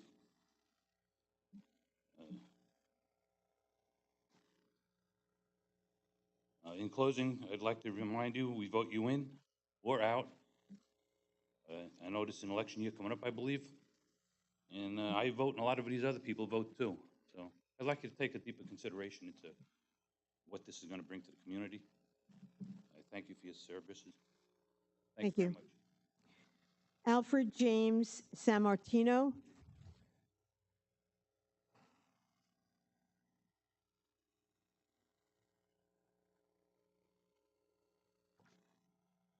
Evening, all. I'm not going to waste your time because I have a pasta dinner waiting for me just down the street, but I'm a resident of East Islip since at least the year 2000. I am a small business owner in the town of Babylon. I think it's kind of poignant that Rich Schaefer, the supervisor of the town of Babylon for most of my life, I'm 33 years old, essentially made his claim to fame by shutting down crack houses and other such areas of ill repute within his town. For him to suddenly announce a town meeting to reconsider opting in on cannabis sales is a pretty strong message, especially in regards to things like illicit substances and the effects they have on our communities. As a small business owner who works in hospitality, I deal with all sorts of people every day. Who's addicted to what? Who's a drunk? Who does a little heroin? Who's a cokehead? Whatever it is. I guarantee you the cannabis users aren't the ones causing most of the problems in our communities. Now, when it comes to people getting their hands on certain substances, which they may or may not have access to, should or should not have access to, I think other people have put it a bit more succinctly than I could, that it'll happen regardless. We do have to think about our children, but you also have to consider that children are much more intelligent than what we often give them credit for, especially in an age when we have devices like this that can bring the entire world to them without having to go anywhere. People can make their own informed decisions. Cannabis is a substance that has been in existence for thousands of years, if not more, and has been used as a religious sacrament, a medicine, as a textile in both clothing, talking about rigging for sails, ropes, talking about hempcrete for construction, but we're specifically talking about recreational adult use. Now, whether or not children get their hands on cannabis due to the moral failings of somebody they tap on the shoulder to ask, hey, can you get me a little of this? Or because they root around their parents' closet and grab something that was not secured, I don't think that, legal, law-abiding adults should be penalized for such failings. Whether or not you decide to opt in is not my decision. And I'm not sure how I could really convince you of what the right thing to do is. But as a small business owner who deals with various substances every day, not so much the substances, but the people who use them, I guarantee you the cannabis use is not the problem here. That's it. Have a good one. Thank you. Gary Ovali. Gary Ovali.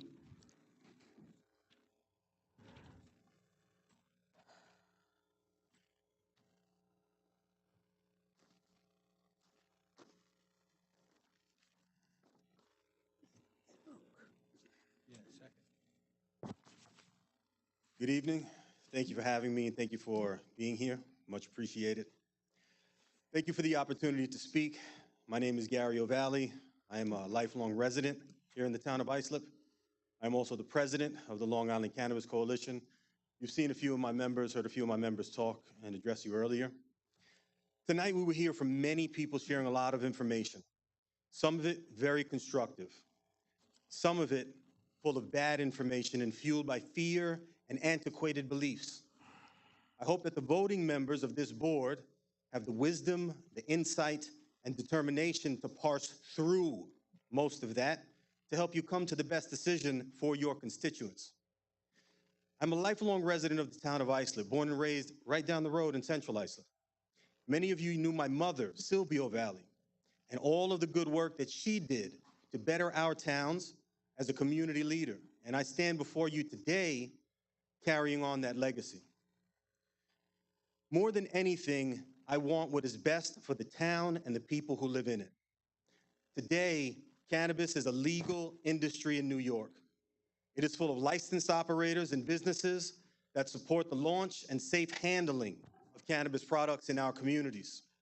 Safe, tested, regulated products for a 21 and older consumer base who deserve every right to have access to this legal industry. I want the same things that most people in this room want, regardless of their side of the conversation. I want to make sure that our children don't have access to cannabis products. I want to make sure that illicit shops are shut down in our town. And I don't want to have the traffic problems or nuisance crime related to cannabis sales in my neighborhood. I want to make sure that our communities remain safe and don't see an increase in the drug addiction epidemic that plagues so many of our communities. Adopting measures to introduce legal cannabis retail addresses many of those issues.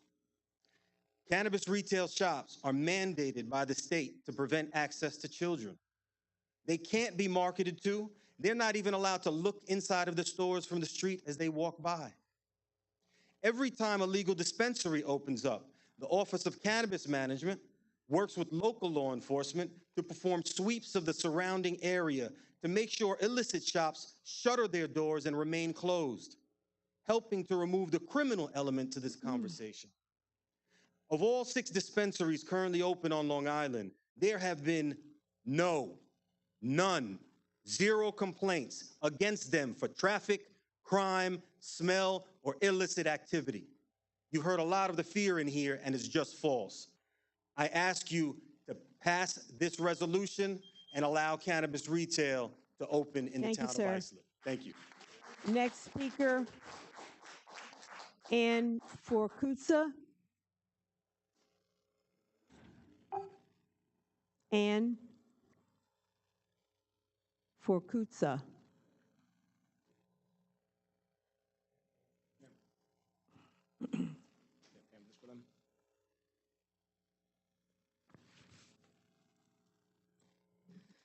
Good evening, everyone, and members of the town board. My name is Ann Forkutza, representing BioTrack, New York State's official government seed-to-sale compliance and traceability system appointed by the Office of Cannabis Management.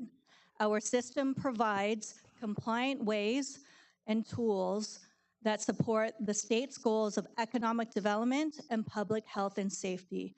I stand before you tonight alongside members of the Long Island Cannabis Coalition and many members of the regulated cannabis community because we all share similar concerns. We do not want unregulated, untested, and illicit cannabis making its way into our communities, especially into the hands of youth here on Long Island.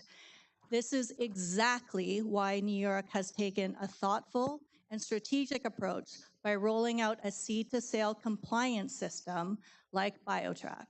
Our platform helps regulate cannabis operations to ensure that products are tested and all cannabis entrepreneurs are licensed and operating within the legal framework.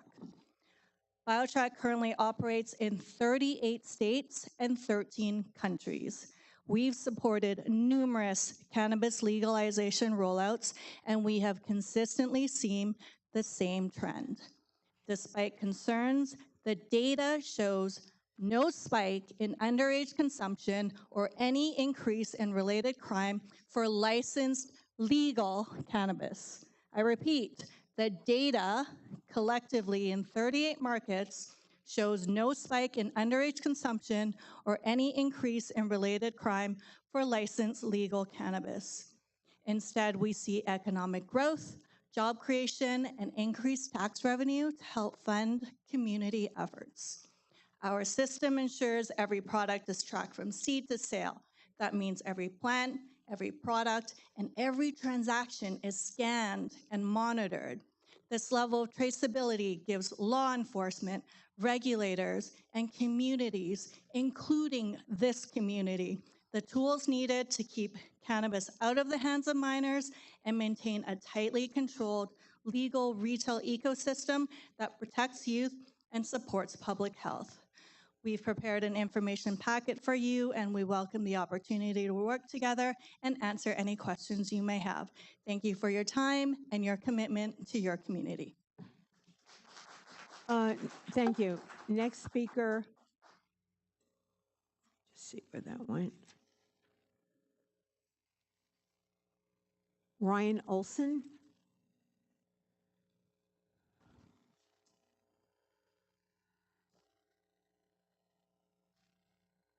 Good evening, ladies and gentlemen of the board, town supervisor. How are you doing tonight?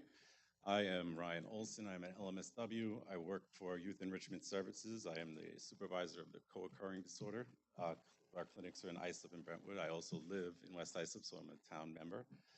I mean, there's a lot being said here tonight. I was a lot of things I wanted to say, but I think I'm just going to go with what I got from all the information. We got an argument coming from both sides. One side stands to make millions of dollars. The other side stands to make nothing, except they want safer communities. I think if we're listening to somebody who's pushing propaganda here tonight, I'm going to go with people trying to make money here. But I'll tell you what I know. Co-occurring disorder is a disorder that is a mental health disorder coupled with a substance abuse disorder concurrently. The high potency marijuana that we're seeing on the streets because of the legalization of marijuana is leading to this co-occurring disorder in our kids. We treat 5 to 21. Our teenagers are suffering from this disorder. And it's because the high potency it's not the marijuana that we smoked when we were in high school or your parents smoked. Then it was like 10% was the potency. Now it's average of 18%, get up to 40% and stuff you can smoke. Edibles and stuff can go all the way up to 100%. At that point, it becomes causal for anxiety, depression, schizophrenia, psychosis, and we're seeing this in our youth. So legal or not illegal, the youth is using it. We've seen since New York legalized marijuana, that was the biggest problem, right? Because at that point, the use went up for the youth by 25% in all states across the board that legalized marijuana. So that led to the creation of the high potency marijuana. Then in towns that decide to put dispensaries in their towns, it says that the increased use of the youth is up 10% in those towns opposed to towns that don't have dispensaries. So I know the dispensaries aren't selling to the kids, and I know that that's not the problem. It's that the perception of the kids is that if it's legal and it's in my town, it's okay for me to do. And my friends are doing it, and now I'm doing it. And because of legalization and the high potency problem, it causes so much trouble for our youth. The number one substance in toxicology reports for suicide is marijuana. Marijuana is said to be in a study of heroin users, 90% of heroin users said that the first substance that they use is marijuana. So we're not saying that all kids that smoke marijuana or use marijuana are going to be heroin users, but there is a correlation. Just like there's a correlation with suicide, we can't say it causes suicide. So I mean, that's what I know. I hope you guys decide to opt out. Thank you. Ben Herbst.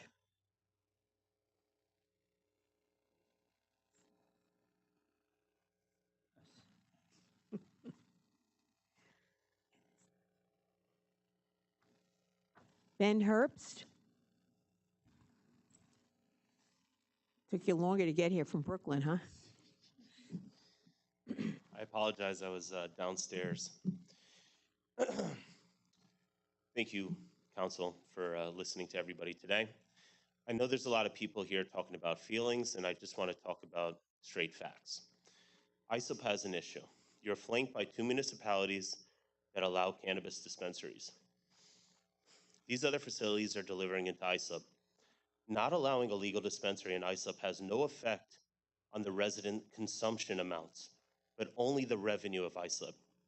The town is currently losing significant taxable revenue a year from neighboring municipalities. We're talking about hundreds of thousands of dollars the town could receive without increasing the tax revenue, the taxable income of the residents. The cannabis industry is one of the most highly regulated industries in the US. Having a legal dispensary does not increase underage consumption. No one under 21 can enter the facility, period. Parking lots are monitored by security guards, so no one under 21 is even allowed outside the premises. Lastly, having legal dispensaries fights against illegal operations.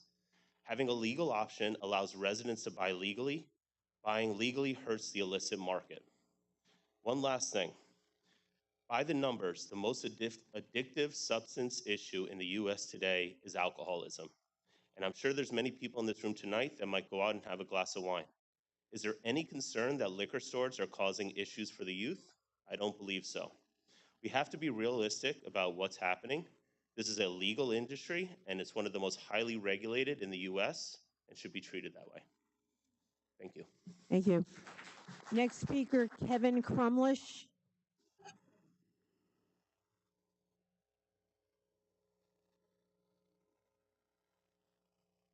Good evening, Superintendent, Supervisor, and board members. I heard a lot of information here this evening. I'm not going to reiterate it, what the good and the bad of it, but I know one thing.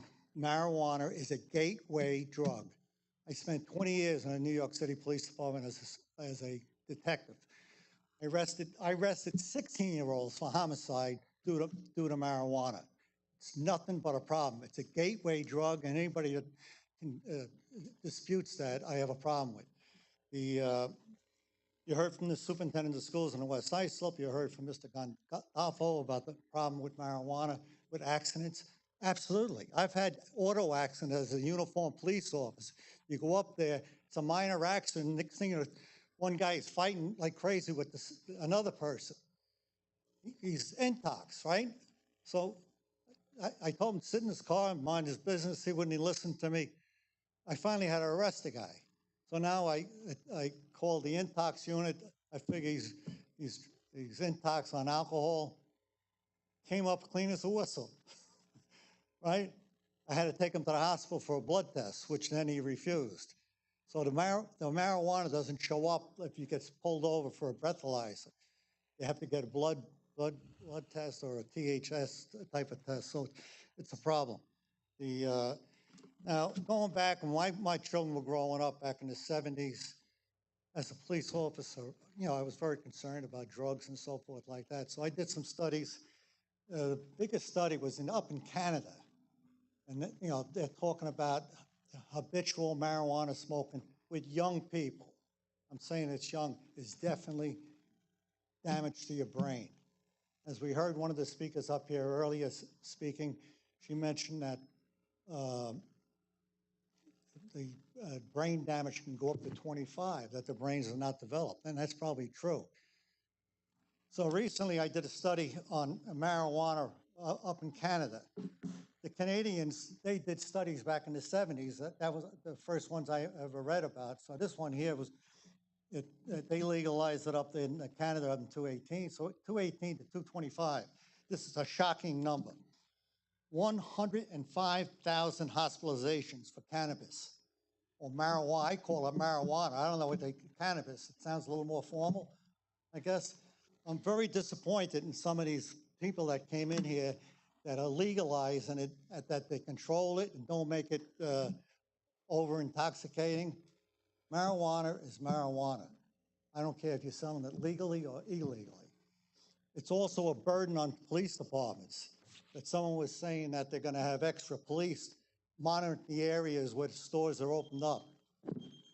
All right, I thank you for your patience. Thank you for the opportunity to speak. Thank you, sir. And good luck. It's not an easy decision, but they got it on both towns on opposite sides of us. So it takes a little courage to say no. Thank you. Robert Robert Zahn Jr., Robert Zahn.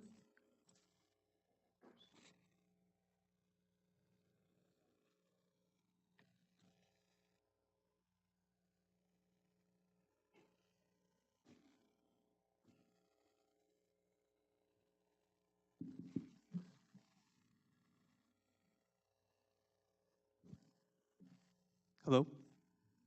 Good day, and thank you all for being here today. I have 3 minutes, so let me get to it. Some of these issues of those in opposition of cannabis being in your hamlet at this point are concerning.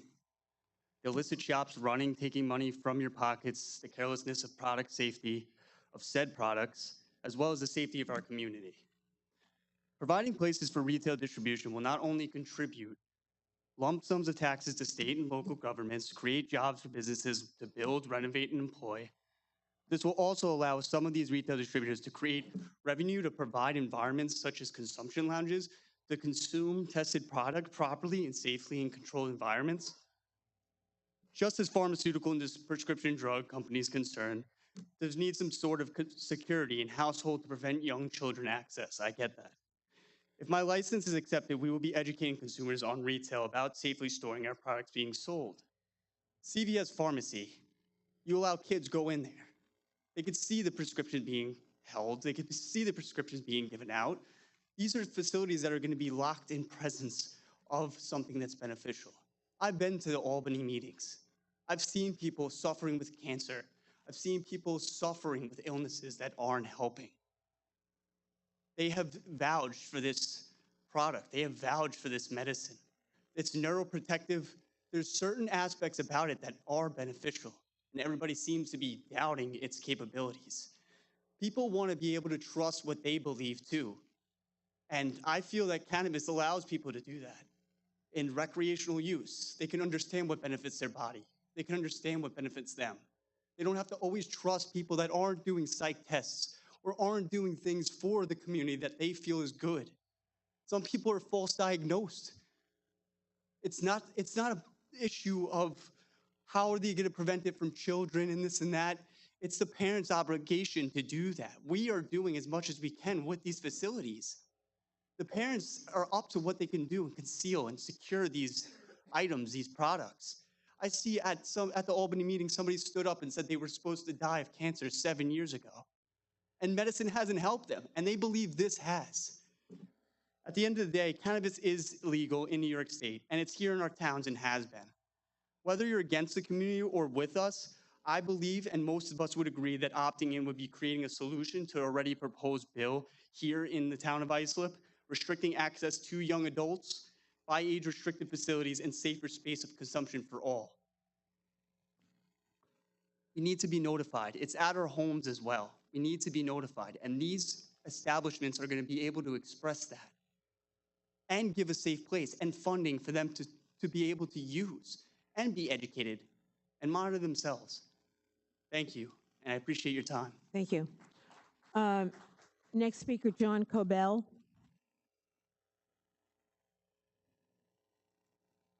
John Cobell.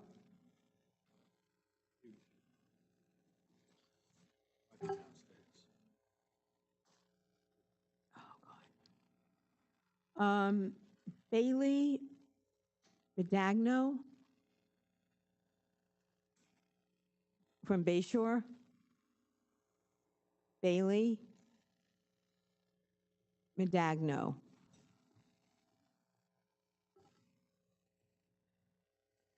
Callie.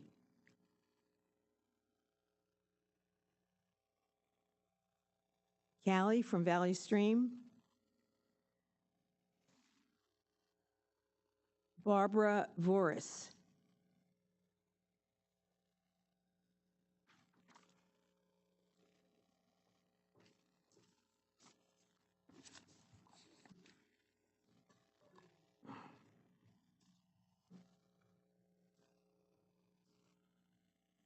Good evening.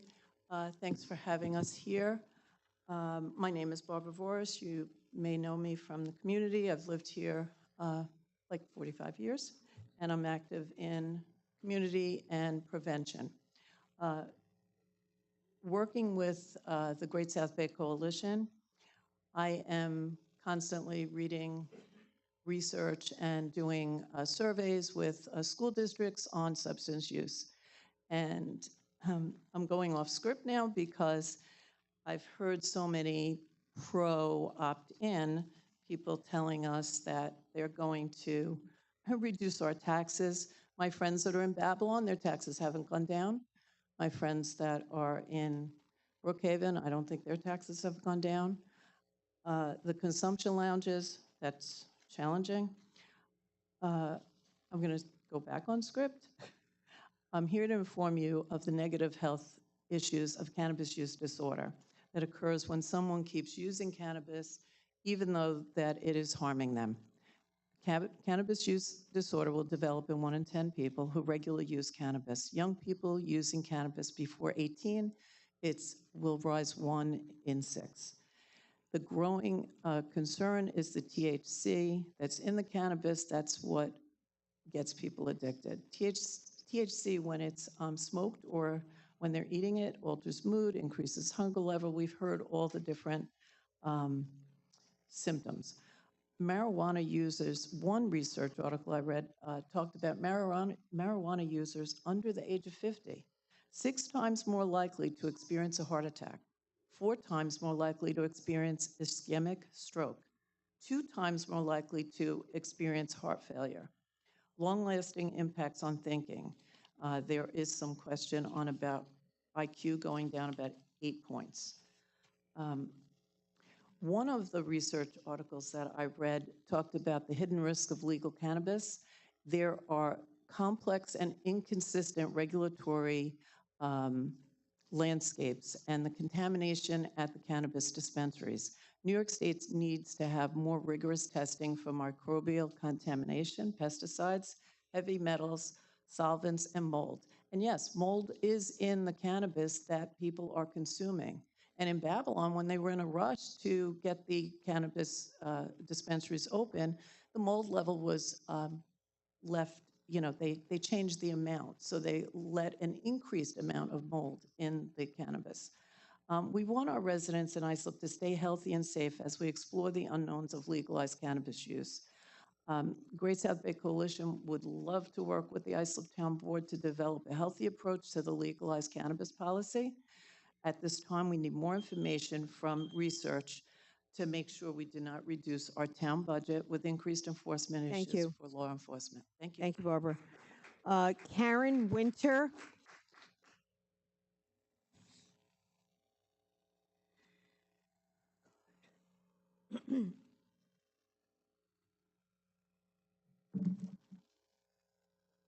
Good evening, board and members and neighbors. My name is Corinne Winter. I served as the Islip High School and Middle School drug and alcohol counselor for close to a decade. In those years, I attended at least 10 funerals for young people lost to addiction. Children that I watched start smoking marijuana in high school and middle school that went on to using stronger drugs. I remember the faces of these children. I remember the heartbreak of their families. And that's why I'm here tonight, to urge you to not open a marijuana dispensary in our town. I grew up right here in the village of Islip. Today, I run a nonprofit called Mission B. We have an office right down the block on Main Street. And we teach children mindfulness and social and emotional well-being in schools across Long Island. We help kids breathe through stress instead of numbing it with substances like marijuana. By placing a dispensary here in our town, it sends the opposite message, that using a substance to cope with life's challenges, to anesthetize ourselves is safe and normal. And that message is in fact dangerous. Research, including a major study in JAMA Pediatrics, shows youth marijuana use rises in communities with dispensaries. That is a fact. Why? Because legal storefronts lower risk perception. That is a very important fact. We need to lower risk perception. I invite you to contemplate that as a team and explore that. Why? Because legal storefronts, even with age limits, teens can still get access. We've seen it with alcohol, and we've seen it with vaping, and we will see it with marijuana. Use before the age of 25, and a couple other, I'm also a social worker, mental health professionals mentioned this, is linked to depression, anxiety, psychosis, all symptoms which I've seen in adolescents using right up the road at Islip High School. At a time when 1 in 3 teens, and I think it's actually beyond that now with COVID, is struggling with mental health, we really can't afford to make harmful substances more viable. Just because our neighbor's doing it doesn't mean we have to. We can have a stronger, more grounded, more assertive moral fiber. Some say this is about medical use, but this is a retail business. Let's be honest here. Let's think about and feel into our hearts in both sides. You know, where do we want to be at the end of life? In our hearts. Most products sold here will be high potency THC, not regulated medicine, and it's not about health and well-being. Let's face it, it's about revenue. And yes, you will hear talks about bringing in millions of dollars, which we've done, teaching kids social and emotional learning. We are a town that can stand up for our children. We can fight for them. I invite you to do so. Thank you. Thank you. Christopher Etz. Christopher Etz.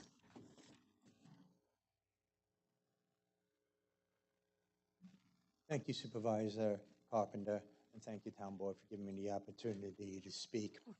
We've heard a lot of different things about the pros and cons of cannabis, and one of the important things that I wanted to bring up, which was brought up twice tonight, is that study that hit on March 26, 2025. 4.6 million cohort study, 6 times more likely to have a heart attack or cardiovascular disease.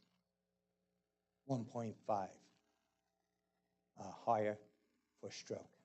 But cannabis has been used as medicinal. Over the years, it is a known anti-nausant, pain relief, and an anti-inflammatory. So why not take an approach? Say a compromise. Why not allow medical dispensaries only? Or if somebody wants to open up, be under a pharmacist or a physician, somebody that also is connected to certain education and have principal investigators to help further research. You have strong precedent for this now. 3 of the 4 medical cannabis dispensaries on Long Island are in towns that have opted out. Lake Success, Huntington, and Long Beach. There, you can get some tax revenue, but you're also more towards a medicinal. People with cancer. The United States is coming into a crisis, and people don't understand it. There are no more painkillers. The drug companies are not making them any longer. They were all sued. Cannabis is a known pain reliever for people with cancer or an anti-nausant dealing with chemotherapy. So why not start there and then see where that takes you? Thank you, Board. Thank you, sir. Leslie Rodriguez.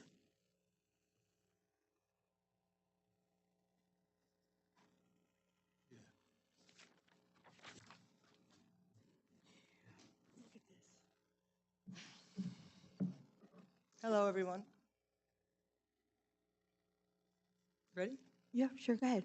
My name is Leslie Rodriguez. I'm a lifelong Long Islander. I'm speaking to you today as a licensed medical cannabis patient who went heavy into natural plant-based solutions after receiving 3 spinal surgeries to my neck and my lower back. I am one of the very few who had the state reimbursed for my medical cannabis as an alternative to opioids. Having cannabis as my main source of pain management has helped allow me to excel my recovery while maintaining a healthy and non-addictive lifestyle. Already being a board-certified licensed massage therapist drove me to further my education into a clinical setting treating patients who suffer from anxiety, depression, opioid addiction, and substance abuse. I became a licensed cannabinoid hemp retailer along with being awarded the 50th card license in the state of New York. My passion stems from saving lives with no accidental overdoses due to prescription medication. We co-founded the Long Island Cannabis Club, which is the 4th legal cannabis dispensary on Long Island, engaging our communities with education and advocacy, collaborating with the Office of Cannabis Management, as well as the Long Island Cannabis Coalition. We started here in Islip, engaging residents, educating them on the benefits of going legal and opting in. We need your support to engage a broader scale and opening up the borders, opting into legal cannabis, providing this community with safe, highly regulated, lab-tested products, helping us contribute to the township's bottom line with every legal purchase made.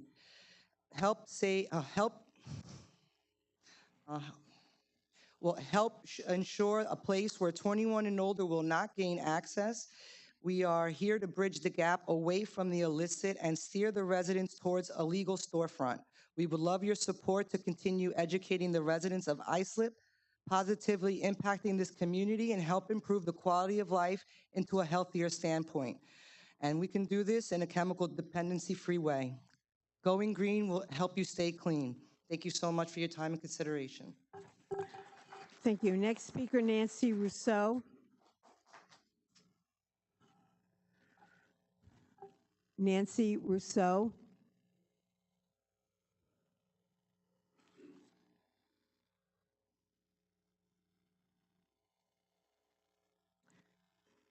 Oh, dear. I'm going to take a stab at, I'm sorry. Go ahead. Good evening. My name is Nancy Rousseau. I'm a social worker and an LMSW. I also work for Youth Enrichment Services in the Prevention Division. I am new to YES, and I'm also new to Islip. I'm a new resident. Could you please speak into the microphone? Thank Sure. you. I will speak to you as an Islip resident. I have children, but they're no longer young children. When I heard that the town of Islip was considering opting in to the legal retail sale of cannabis, I became concerned about the safety of those children of my Islip neighbors, their physical and emotional safety. One of my teenage neighbors was just accepted to her #1 college choice. I would see her leave the house every day to walk to school. What if one day she was hit by a driver who was impaired by cannabis as she was walking to school? Although my young neighbor was strong enough to stay away from cannabis, despite the peer pressure she may have endured, she was maimed or killed by cannabis via the impaired driver. How will the extra revenue from the cannabis dispensaries help my teenage neighbor after this hypothetical accident? Would this additional revenue be used to better enforce the cannabis use laws? Would this additional revenue be used to create and implement laws and practices that would protect my neighbors in Islip? Would this additional revenue be used to identify the underage cannabis users? Would this additional revenue be used to identify the legal cannabis users who commit crimes under the influence? Once identified, what will be done? As a new Islip resident, I love it here. I don't want to see laws implemented that would negatively alter my feelings of my new hometown of Islip. What would occur if the town of Islip opts in and subsequently receives reports that support that the revenue was not worth the additional law enforcement hours to protect Islip residents? It was not worth the increased crime rate. It was not worth the possible reduction of property values of homes located near the cannabis dispensary. It was not worth the possible increase of insurance rates of businesses located near the cannabis dispensary. It was not worth the loss of the bright futures of Islip youth, and it was not worth the loss of life. And remember, when we opt in, we would not be able to opt out. What do we do then? Thank you. Osbert Erduna.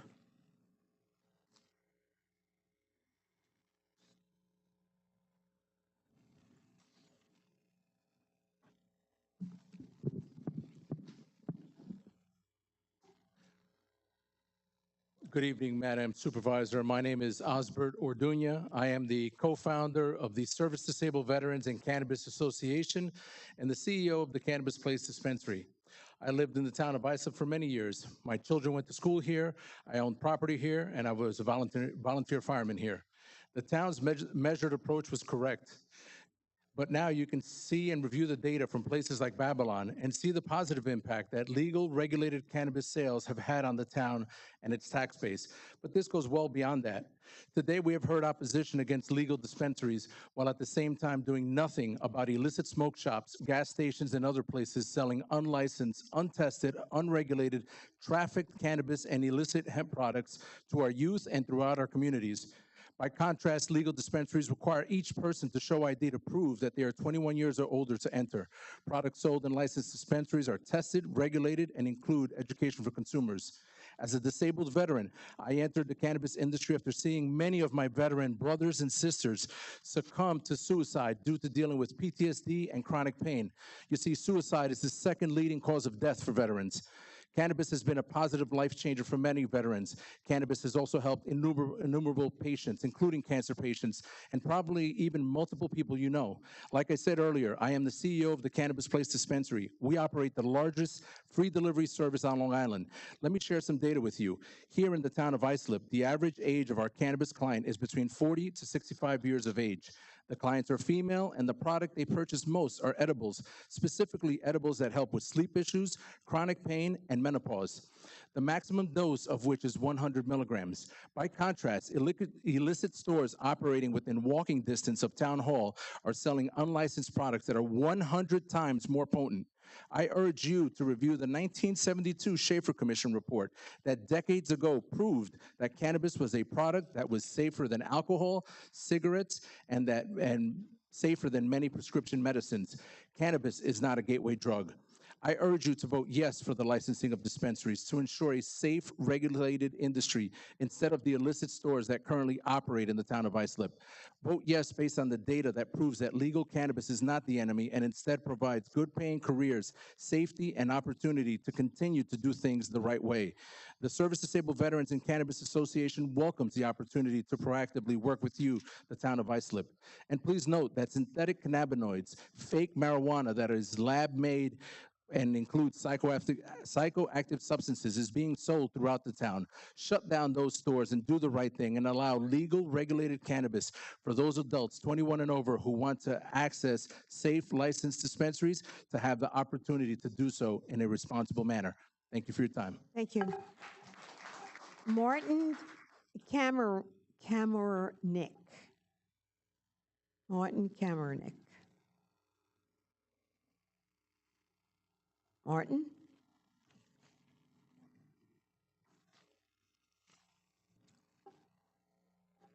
Marcus Carrillo.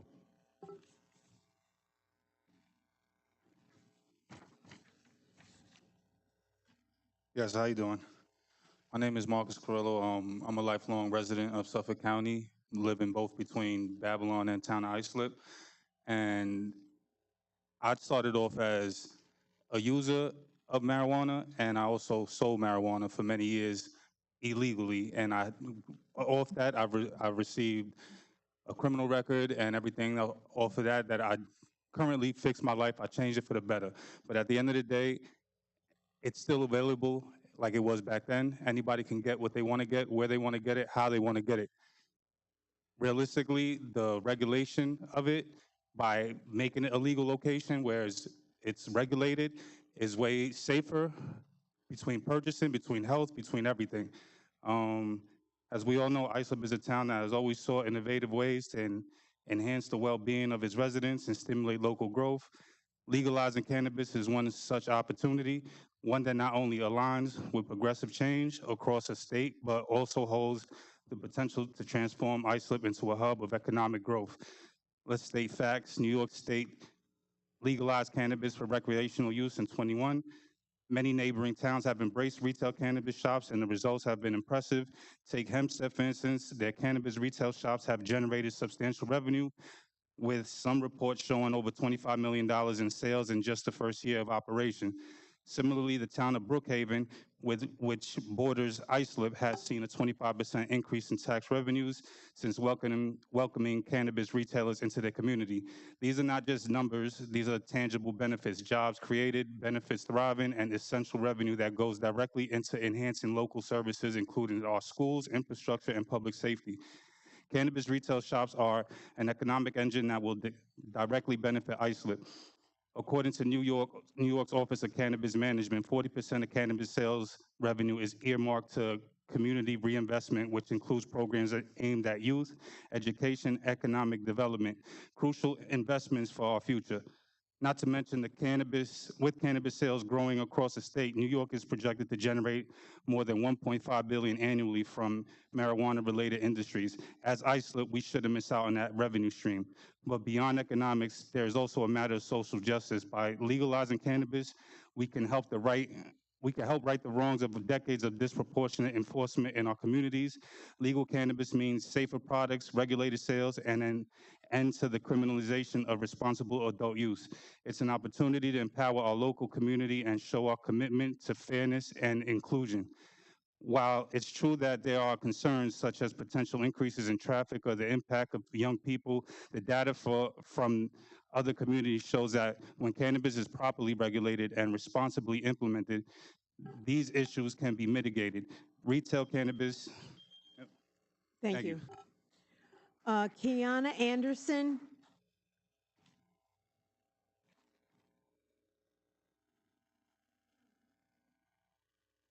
There's a B area in there, right? Yeah. Two names. Good afternoon, good evening now. My name's Kiana Bieria Anderson. I'm a representative for the Long Island Progressive Coalition, who was active in helping pass the MRTA across the state. We canvassed, we did door knocking, and we did the education pieces across Long Island to make sure that residents, elected officials, business owners and entrepreneurs actively knew what the MRTA legislation was. And I would strongly encourage the town Islip council members to read the legislation. It's only 108 pages. It is a comprehensive economic and social justice bill. It is more than just allocating revenue to residents through cannabis retail sales, but it offers many opportunities outside of the cannabis retail space in the aspect of jobs. Long Island, I've been a Long Island resident all of my life. I'm 31 years old. I turned 32 this July. And Long Island is good for an opt-out. We opt out of tests, we opt out of cannabis, we opt out of housing, we opt out of rental units, we opt out of everything. And the reality of constantly opting out means that my generation of millennials and the generation after me are going to leave. There are no housing opportunities for us. There are no job opportunities for us. You all told us to go to school and get a degree and we would have a future. That does not exist on Long Island. A Long Island equity study recently released by the Urban League of Long Island says that Long Island is losing $24 billion in revenue because of economic policies that shorten the opportunities for my generation. The growing age group of Long Island residents is between the ages of 25 and 55. We are the individuals who want to do drugs. This world right now, with everything that is going on, is very complicated, and we should not be penalized because of the rights that parents do have to keep their children safe. In my opinion, the best disinfectant is light and truth. To advocate that we should opt out because we want to protect children, has that ever actually worked? Let's all remember what age we were in high school and what we were doing. Let's be real about what we were doing in high school. And when someone told us not to do something, was that actually the deterrent, or was it proper education that will come from retail cannabis and opting in? Instead of automatically saying no, let's actually read and learn what opportunities exist and what education is included in the bill, and have a comprehensive conversation and decide ultimately that the revenue is necessary because the town of Islip raised taxes for its budget last year. And that is something else that all town residents should know. Every township on Long Island chose to raise taxes. How could you choose to raise taxes and simultaneously opt out of revenue? Thank you. Next speaker, Lorraine Pace.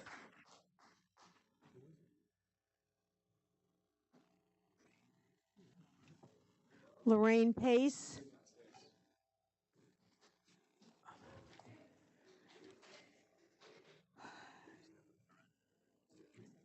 Oh, no.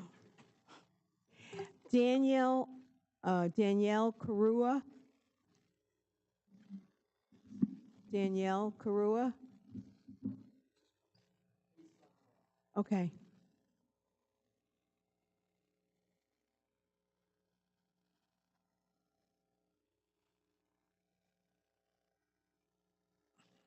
Well, Danielle, if you're here, you're on deck.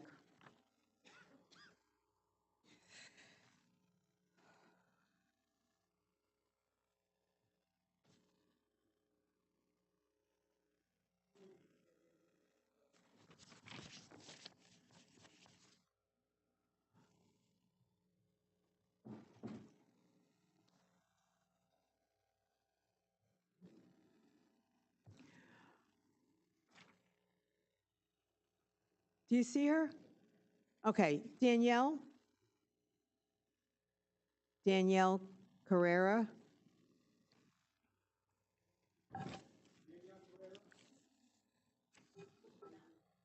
Michelle Cole?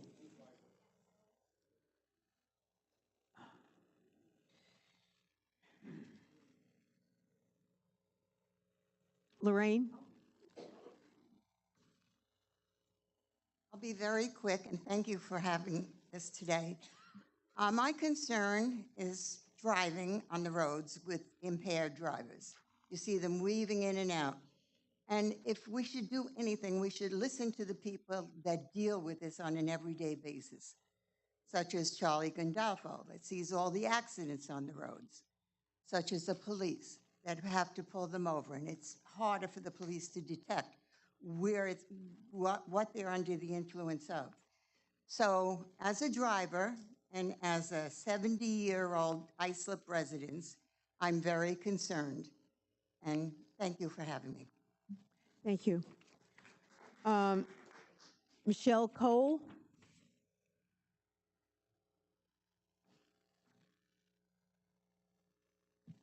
Thank you. According to the CDC, early local reporting indicates that Suffolk County, particularly Islip, has seen a significant increase, one of the highest in Suffolk County, of opioid deaths and heroin, especially due to it being laced. It's not kids, it's adults. So how can that be when you have no legal cannabis shops here? Illegal cannabis can be laced with fentanyl.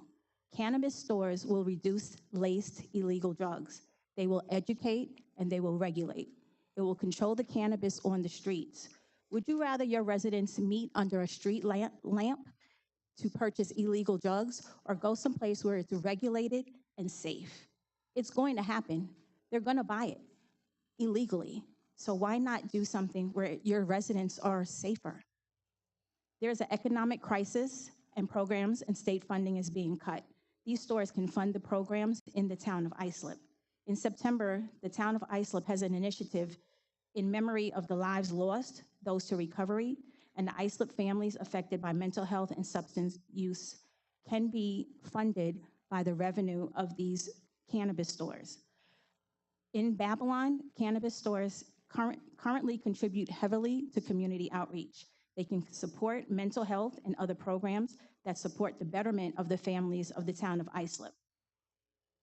Legal cannabis stores are an asset. We understand that something new brings fear.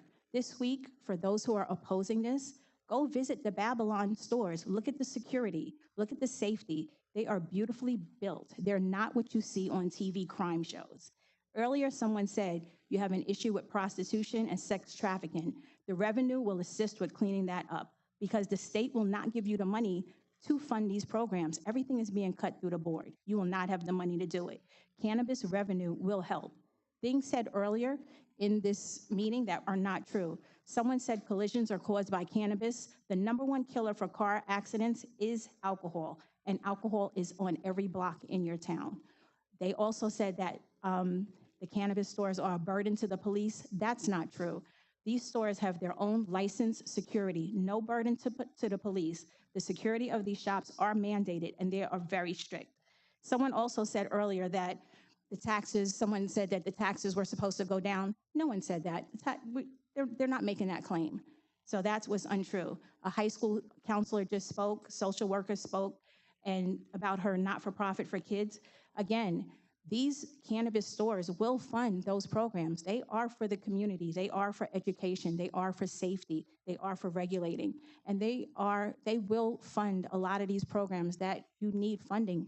They're here to help, and they will help, and they will clean up some of your streets. Christopher Levy. Christopher Levy.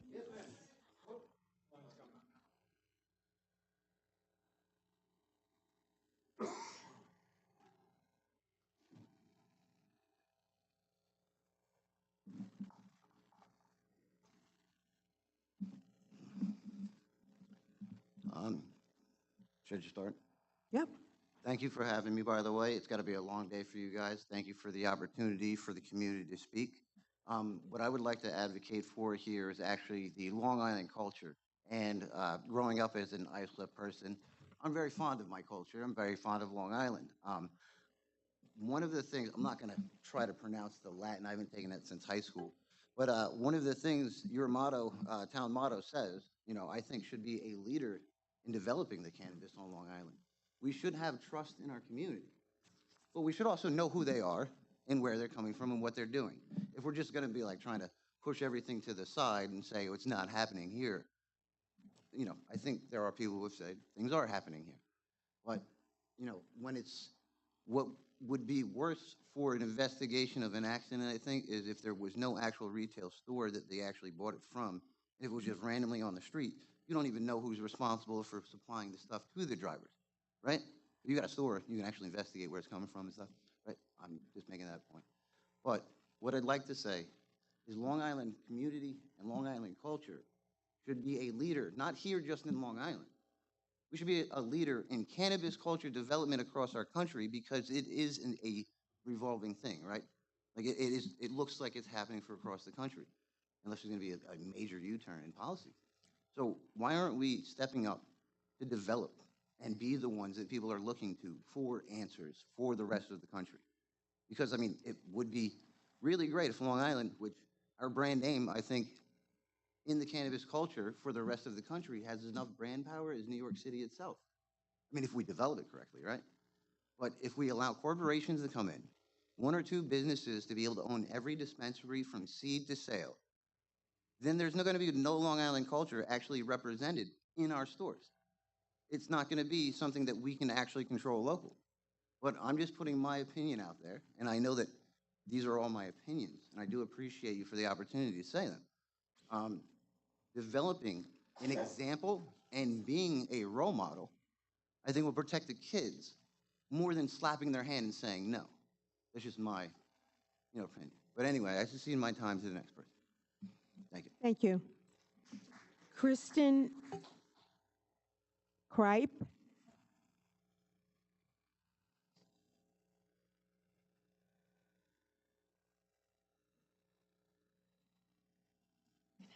Good evening.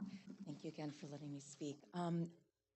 So I'm not up here to debate the efficacy of marijuana. We know that it does have its place in certain areas, and as adults, we're allowed to use it when it's, I should say, it's legalized. We're able to, just like alcohol, we're able to partake in it. So we're not here to debate that as far as the availability of it if you're as an adult, or if you, the efficacy, how it's helped you or it has not helped you. Unfortunately, though, we've heard tonight, we've heard a lot of compelling information from both sides stating the benefits, the people that are in favor for it or opposed to it. And everybody's had really, really good information from their sides. But as we know, stats can be manipulated. And even sitting here tonight, I've heard several stats being contradicted. One saying, we've had information, we have the data suggesting that there's no increased criminal activity in Babylon or these other places that have had these storefronts. But Islip is different than any other town. Most towns do not have a main street. They have service roads where you have these, the strip malls and stuff like that. They're not like ours. And I know when I grew up on the North Shore, looking for a place on the South Shore, I wanted a village. I wanted a place, an actual village, not a place with strip malls, and a place that I felt was a community. And so when people are stating data, and there's a lot of debate, data being thrown around here, are we really, like somebody had mentioned before about, they had done some stats, it was the seed to plant, or I forget what the name of that actual representative was. But we're not seeing, we really don't have that data, and I'd really love to know, is it a meta-analysis or is it a random control? Do we really have enough data to support what people are, talking about, either pro or against?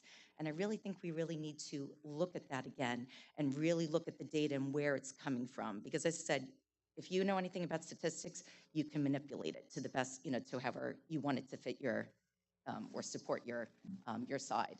So I'd really like to see that. And as someone being in the community and also an occupational therapy provider with pediatrics, I see the downside.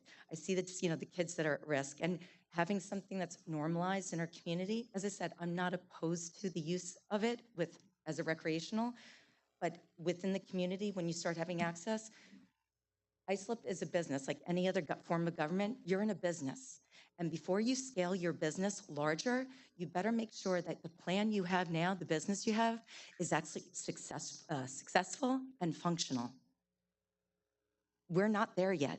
We still have underage drinking, and we're not saying that we're angels here, and we all know what we did when we were younger and such, but we already have an issue. The stats and data show we have a high rate of underage drinking going on. Now you want to add another component to the area for accessibility? I think we have to look at our numbers, and we have to look at this business and see if it's worth scaling up. Thank you. Next speaker, Steve Geller.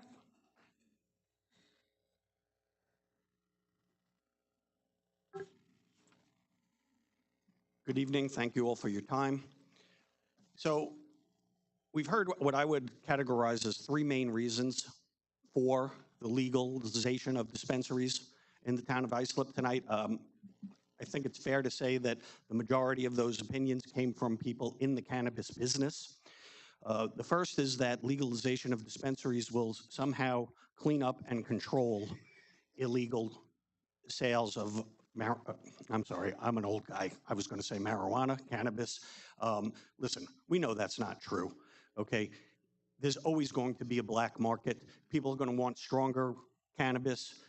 People are going to want to undercut the price. People are going to want to sell it to kids, okay? On the subject, so those are always going to exist. On the subject of kids, how can making sales legal 500 feet away from a school help keep drugs away from kids? 500 feet, that's down your block. Okay, the second thing we heard was the virtues of medicinal cannabis. Okay, that's probably true. I wouldn't argue it, but those can be sold in that can be sold in pharmacies. We don't need, and I don't think that's really part of the discussion tonight anyway. The last is we heard mostly about tax revenue. So let's just say that it's true. This pot of gold is waiting for us at the end of the rainbow, even though we know that the reality is the amount of money that filters down to the things that's going to help is always way less than what's promised. Let's say it was true. The reality is getting money off of it doesn't make it the right thing to do. Okay, in fact, the definition of immorality is doing the wrong thing because it benefits you. So lastly, the state made this legal, but they gave the towns the right to opt out. Choose the right thing, please. Opt out. Thank you. Thank you.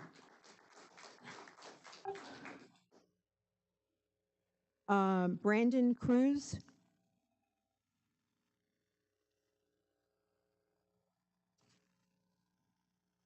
Hi, I'm going to speak to you as a resident of Bayshore and a self-proclaimed pothead.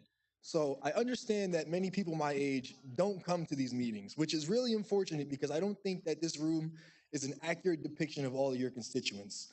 I can pretty confidently say that most people under 35 are probably in favor of this legislation. I hear and I understand the concerns of my fellow residents, the drivers, the kids. I mean, I really hear you. However, it's already legal and it's here to stay, and fear-mongering about kids having access, which they already have, or drivers on the road that are driving high, which are already on the road, is not going to change anything. It's already here. Whether or not Islip opens a dispensary, these issues are still going to exist and it's not going to change. And there should be conversations and actions taken to address these issues.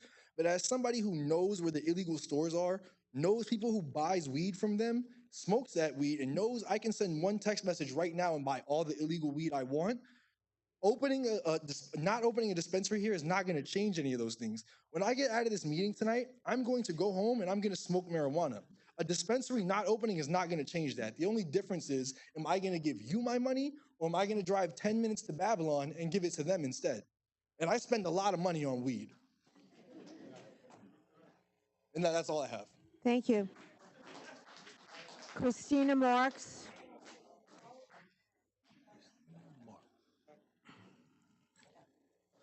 Christina Marks.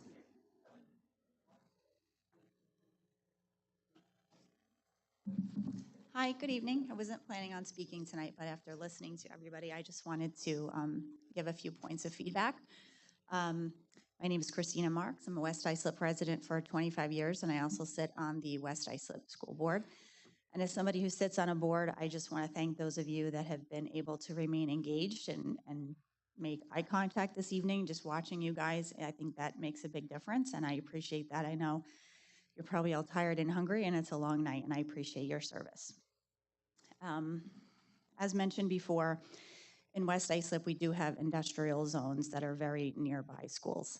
Am I afraid that one of our students is going to be legally allowed to get in the store? No. But everyone knows that you drive on the southern state, everyone is smoking and driving. I don't want extra people smoking and driving into West Islip. I don't envision the juxtaposition of the Islip Goes Purple flags next to a pot shop in West Islip. I just don't think with the law, the way it's written, with it being able to be within 500 feet or on the same street as a school is enough. And I know that I've heard the intent is for it not to be in West Islip. It's to be far away. It's to be in these remote locations. Intent is not going to be written into the law. And as the turnover of people on this board is, those opinions can change. Lastly, I would just like to make note that a lot of people have come here tonight speaking are not from town of Islip. They're from all over Long Island, and frankly, those people are here to make money. I would hope that you give weight to your town of Islip residents who have voting power and who live here and work with our youth, as so many people have spoken about tonight. Thank you for your time. Thank you. Leon McAvoy.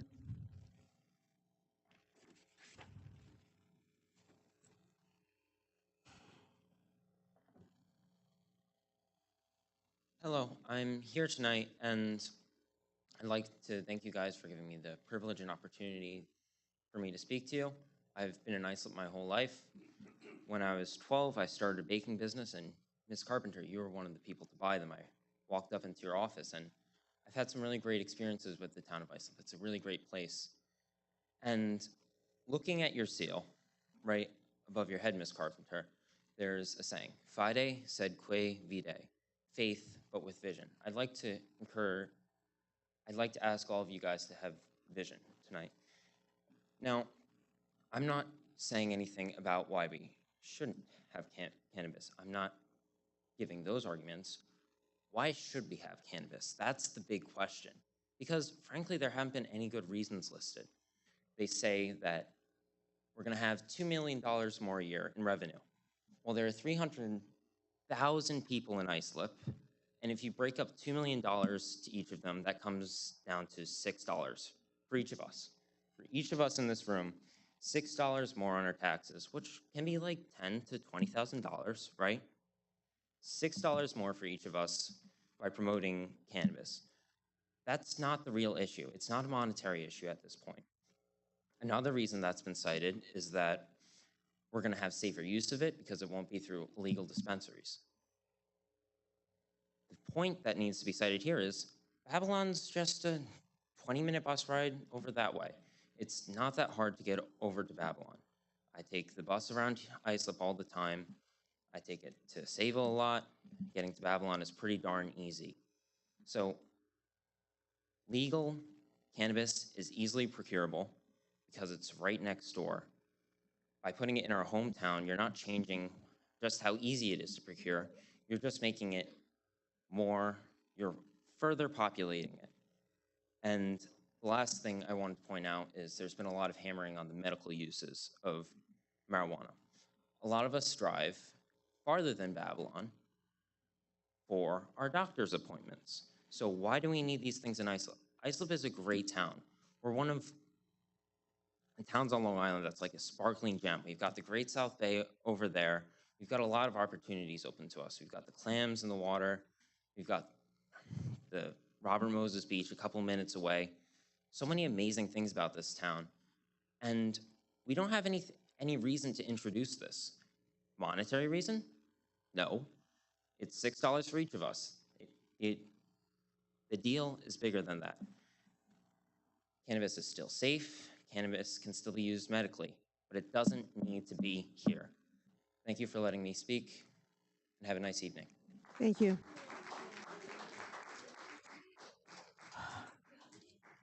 We have no other cards on this subject. Is there a motion to close the public hearing? I would like to make a motion to close the public hearing, keep the public record open until May 15th, so interested parties can continue to send emails and letters to those of us up here who are struggling with this decision. And I would like to include in that motion to put this matter on for a decision item at our July 15th meeting, which gives us plenty of time to consider all of the options available to us. Additionally, I think a lot of the statements have been made tonight by members of the speaking public don't understand that there was a piece of legislation that was before us tonight that is a resolution, and statements were made that are direct contradiction to the resolution that is before us. It's limited to a particular industrial corridor, nowhere near West Islip. It's not 500 feet from a school, it's 1,000 feet from a school. It's 2 dispensaries in the beginning. So it will also, I think this time will also allow the public who have come out here tonight passionately about this issue to read the proposed legislation that this town board is considering. So that is my motion. All right, we have a motion and a second. All those in favor? You have, I just wanted to make a statement as well. Certainly, go So ahead. I think it's good, and I'm going to vote to table this and keep the public comments open. I think it is important when you bring up one issue, sometimes another issue does come to the table. And I've spoken to many people in the West Islip community, some in the Bayshore community as well, and there does seem to be a rampant problem with the illegal operations, and I would hope that we can get together with code enforcement and the Suffolk County Police Department and look to try and shut those down. And just please call us and give us those. If we don't know about the locations, we can't check into them. So I urge you to reach out for that. we have a motion, second. All those in favor? Aye. Opposed? Excuse me? We have 4 in favor and 1 abstention. The motion passes. Okay, that takes care of the public hearings. We now move to the public portion. And we have a number of cards that have been filled out to speak on the public portion. Again, you have 3 minutes. I would think so, yeah. Okay. We're going to take a 5-minute recess. We will be back at 8:25. Good idea. Well, guess who did? I saw it. He'll be back. You think? Open up.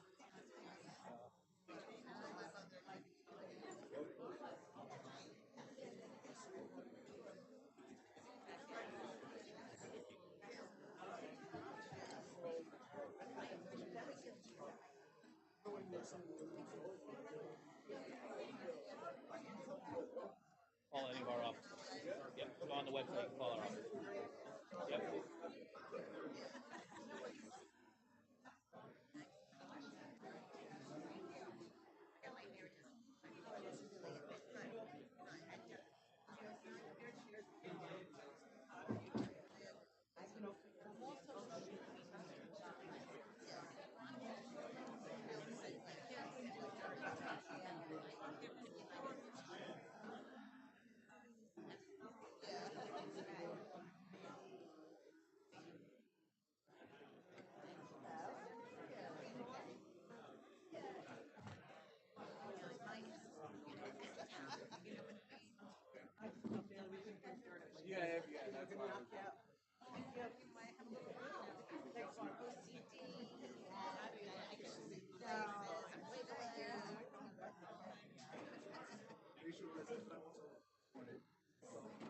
Yeah, yeah. So I had to be both president and a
Yes, sir.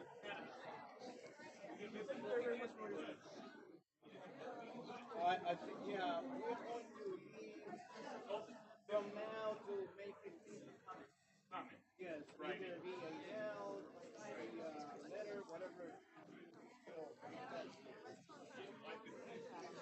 then, according to Councilman Palmer, he wants to pick it up again in front of on the Chamber meeting.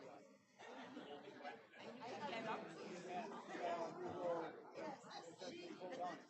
Either in favor or. I mean, you all, yeah. This is open for you. July 15th, yeah. This is open for you, for all of you. Thank you very much. Okay, let me give you. Go ahead. Great. Okay, thank you. Thank you for coming. Anything, just send me email so we can.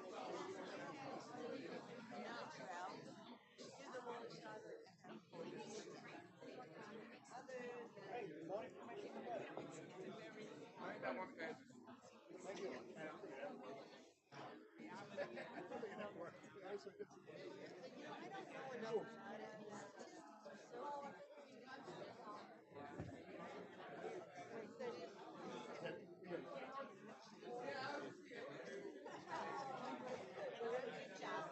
Hey, Sam, how are you?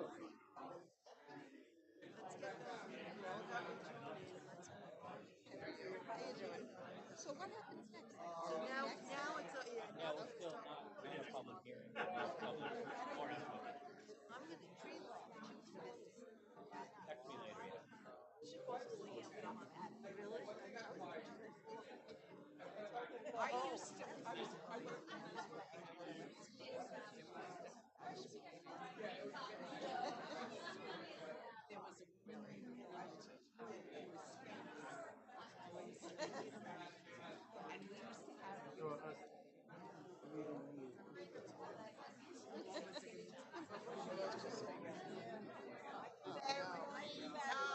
a really and we used to have Good idea.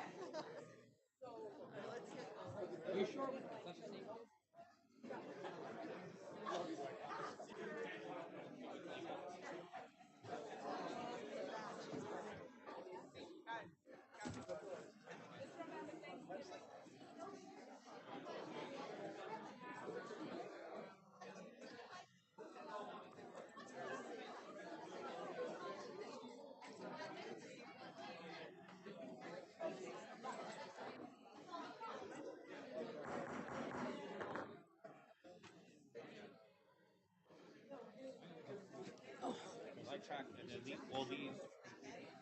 can't move these chairs, they're so heavy.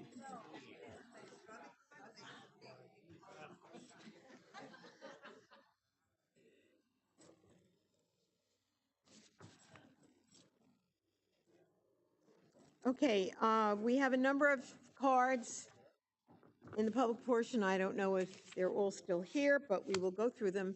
Again, 3 minutes. It's not a question and answer. We're here to listen to your comments and concerns. First speaker is Jim Schlau.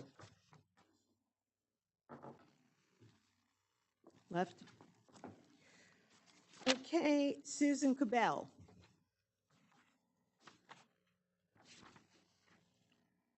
Michael Hooker.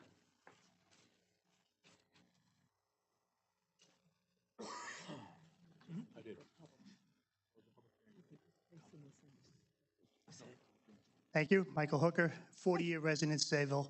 I'm here about Island Hills. You all know what it is.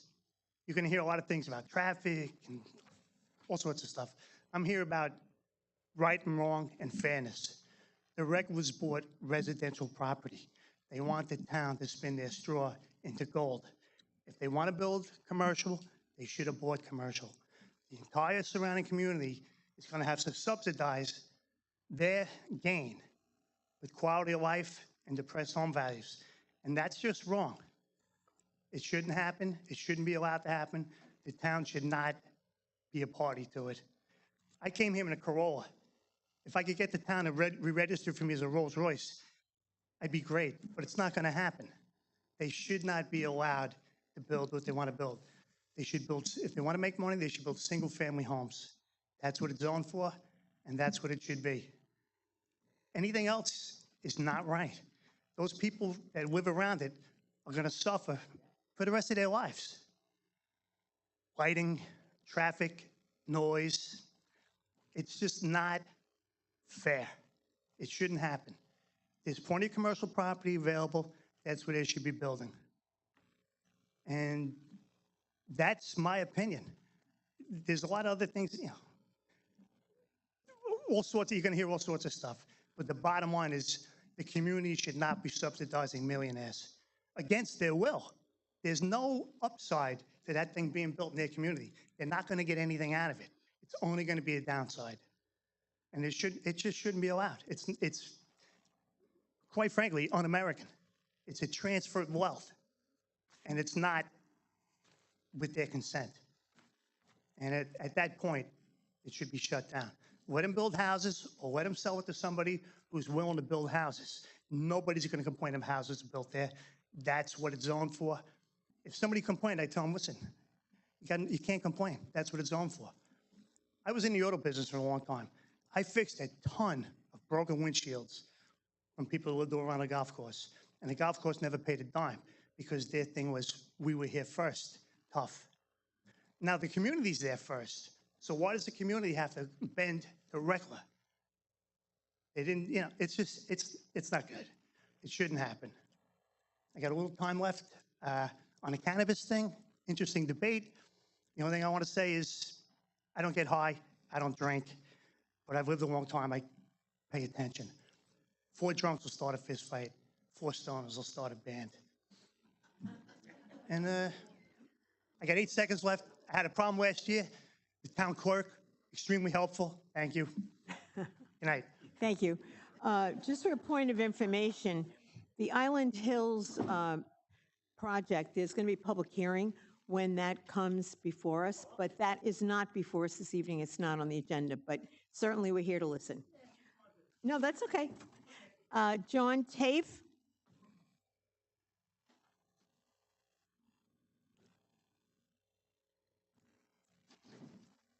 Hello, John Tafe, Sayville, New York. Good evening. I first want to say thank you for allowing me to speak and to Supervisor Carpenter. That was a great state of the town address this morning and great work by all for the improvements to our town. I'm here tonight speaking about the many residents, including myself, who have spent years standing up for our community in the face of the Island Hills proposal. The fate of our community now rests in your hands. This decision, your decision, will shape the future of Sayville and the surrounding area for generations. And the truth is simple. This project will forever change the community we know and love. The developer is not asking for a small zone change. They're asking to write their own zoning code through a planned development district or PDD, a code that serves their financial interests, not the public good. That is not planning, that is policy for sale. This project calls for 890 housing units where only 98 are currently allowed. That's a 908% increase in density in a neighborhood built for single-family homes, not high-density development. This proposal would bring 5,000 to 7,000 new vehicle trips per day, flooding already congested roads like Lakeland Avenue, 11th Street, and Sunrise Highway. School buses, emergency vehicles, and commuters will all be delayed. The strain on infrastructure, emergency response, and local schools will be immediate and irreversible. Let's be clear, SEQA, the State Environmental Quality Review Act, gives you the legal right and duty to say no when a project possesses significant impacts to traffic, infrastructure, environmental resources, and community character. This proposal, likely as it did the first time, will fail in many of these categories. If you approve this, you will be disregarding the very laws and the comprehensive plan, albeit old, and thank you for working on the TOI 360. I'm very happy about that, designed to protect our communities from this exact type of overdevelopment.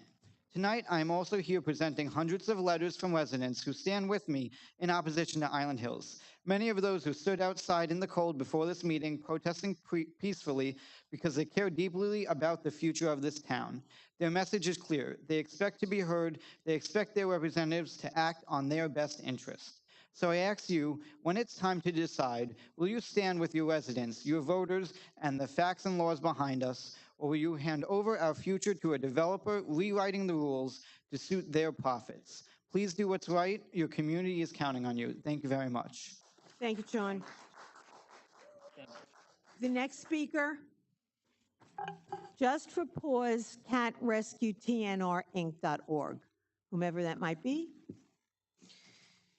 Hi, my name is Sarah. I'm the founder of Just for Paws, Cat Rescue, Trap, Neuter, Return Incorporated.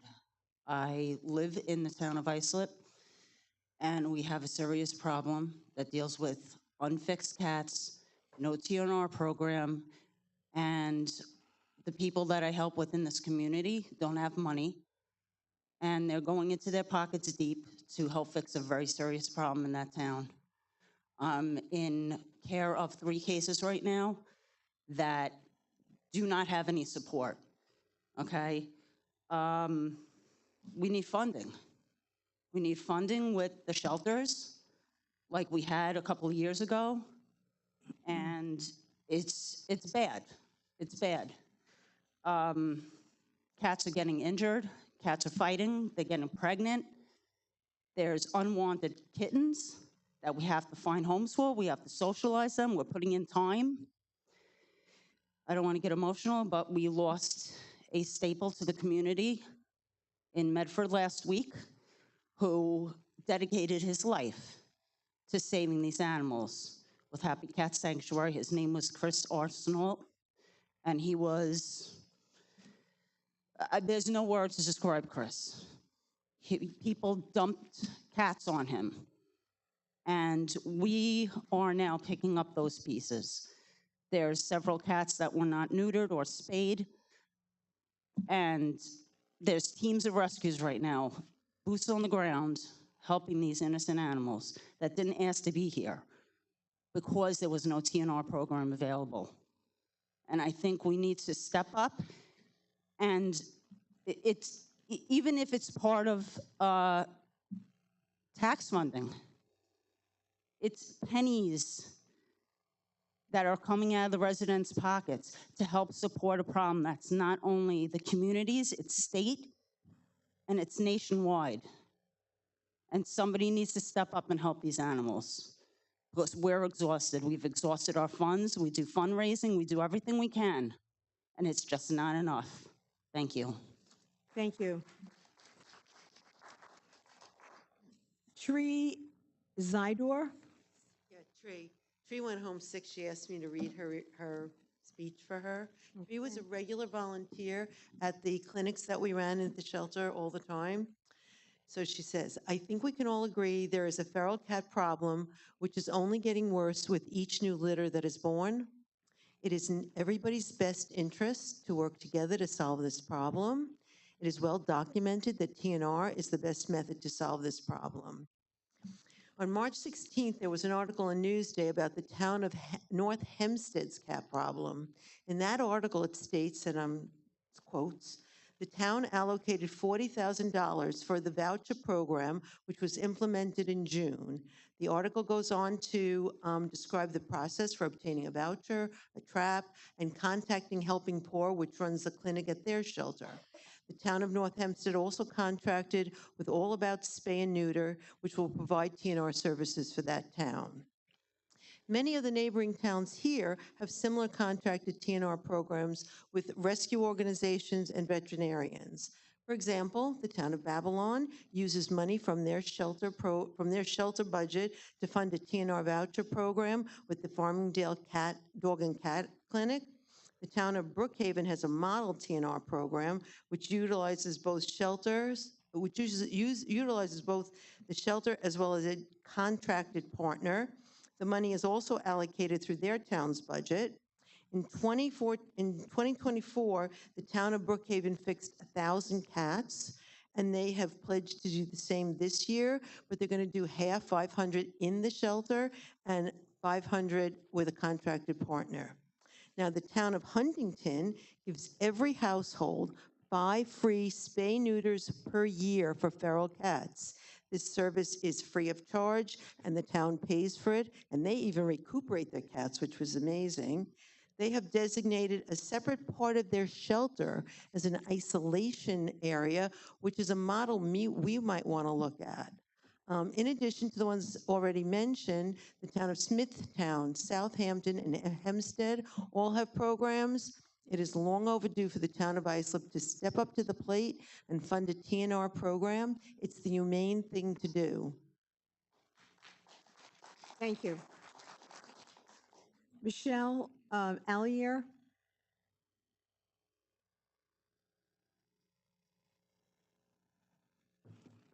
I actually wasn't expecting to speak, so I'm not sure why my name is on there. But I actually am the manager of Farmingdale Dog and Cat that Barbara just mentioned, and all of our TNR programs have now been switched over to the nonprofit Fixing Felines. We've been working very hard with the town, with Marty, and we have come up with something. It's just the reality is that people have to be patient. We do have a significant problem on Long Island. We're actually in crisis mode.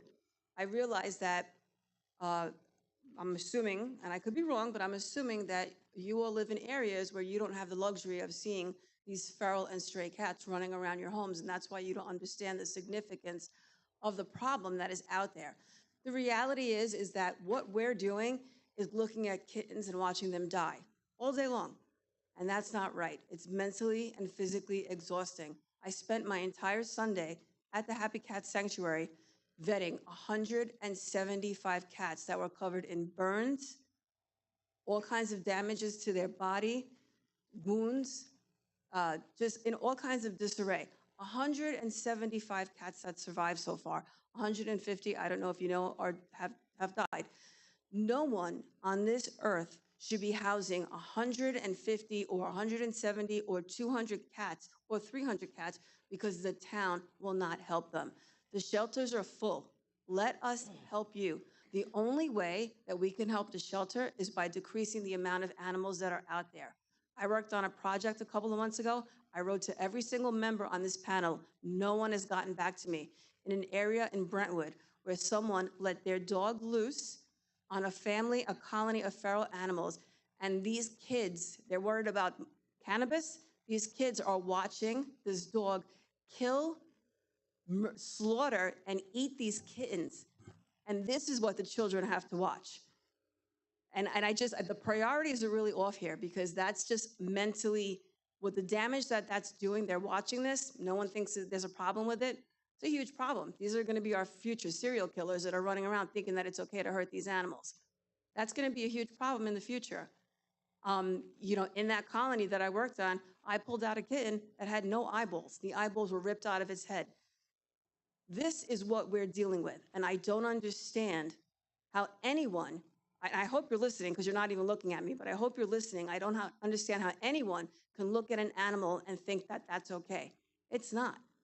I'm not a huge cat person. I only have 4 cats. I think that's okay. I think that's still in the norm. But animal abuse is not right. And what's being allowed is the abuse of animals, and no one's doing a thing about it. And I think that's a tragedy. Thank you, Michelle. Nancy Loeb Marshall.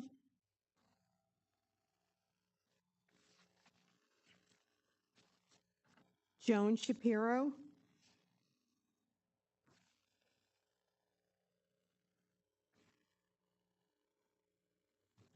Long night. I know. Thank you so much for staying up. I left my notes on the kitchen table, so I'll try and make this quick. I am, no zone change in Sayville. I am so tired of seeing all these so-called affordable apartments going up. You drive down Sunrise Highway, which used to just be 4 lanes, and now it's huge, and all along there you're seeing these 3, 4-story apartments, buildings going up. And when we first moved out in 1980, we moved out so that we could have a little space with our kids, a little green space, a house of our own. It was a handyman special with the VA, and we've probably replaced every 2x4 eventually, but it's ours, and it's nice living in Islip. It really is. But I'm tired of seeing so many things being built and taking away the air and the green and the safety. And I really, okay.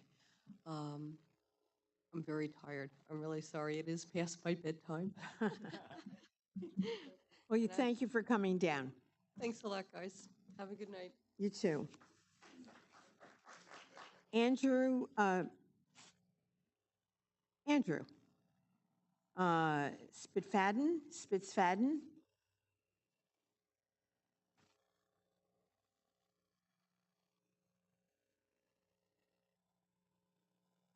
How you doing?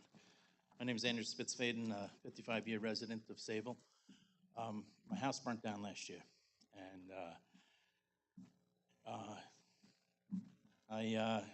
good thing is a neighbor came and saved my son, ran down the street with a ladder and saved his life. But anyway, I did lose my dog though. I got a call for a hearing for that Islip wants to knock down my house. I do have all the paperwork that I am working on this demo. I have all my, I'm trying to get a demo permit right now. I got all my bills, all my letters for terminating the electric, and I had no sewers, the gas, and all that stuff. I have all those letters, asking for all those letters. I'm waiting for them in the mail. As soon as I get them, I will go and apply for the demo permit. I also I already hired a contractor to demo it for me, but we're waiting on the rest of the stuff to get the permit. The reason why this all happened is I'm still not settled with the insurance company. The insurance company is trying not to pay me anything towards this. So I had to hire a public adjuster for it and stuff like that. And then there's also vehicles on the property. I don't know, somebody said that they weren't registered. They are registered and insured. So I don't know, I do have to remove them. I'm going to donate one to the West Sayville Fire Department. Both my boys are West Sayville firemen, this 3rd generation in Islip Town. 4th generation, sorry, in Islip Town. And the other vehicle is coming with me. But anyway, I do have everything ready for this, and it will get done. I'm just asking if you can table it for a month or something, and you'll see that it does get rectified. Okay, thank you, Andrew. Next speaker, Marge Golden.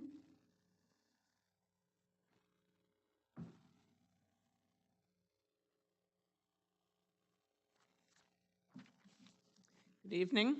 My name is Marge Golden, and I'm here representing Rebecca Caro, the founder and president of Tender Loving Cats, TLC, and an Islip resident. In February, we were here presenting the case that it was important for the Islip Township to offer an ongoing TNR program, which stands for Trap, Neuter, Return. But now, in the wake of the recent Long Island house fire that claimed the lives of over 100 cats, the issues are even in higher focus, and we need to face a very hard truth. One man felt forced to shelter almost 400 cats in a single home on a half an acre of property. This tragedy didn't come out of nowhere. It is the result of a system that fails to support real and sustainable solutions. It is critical that townships support TNR. Sanctuaries are not the answer. TNR is.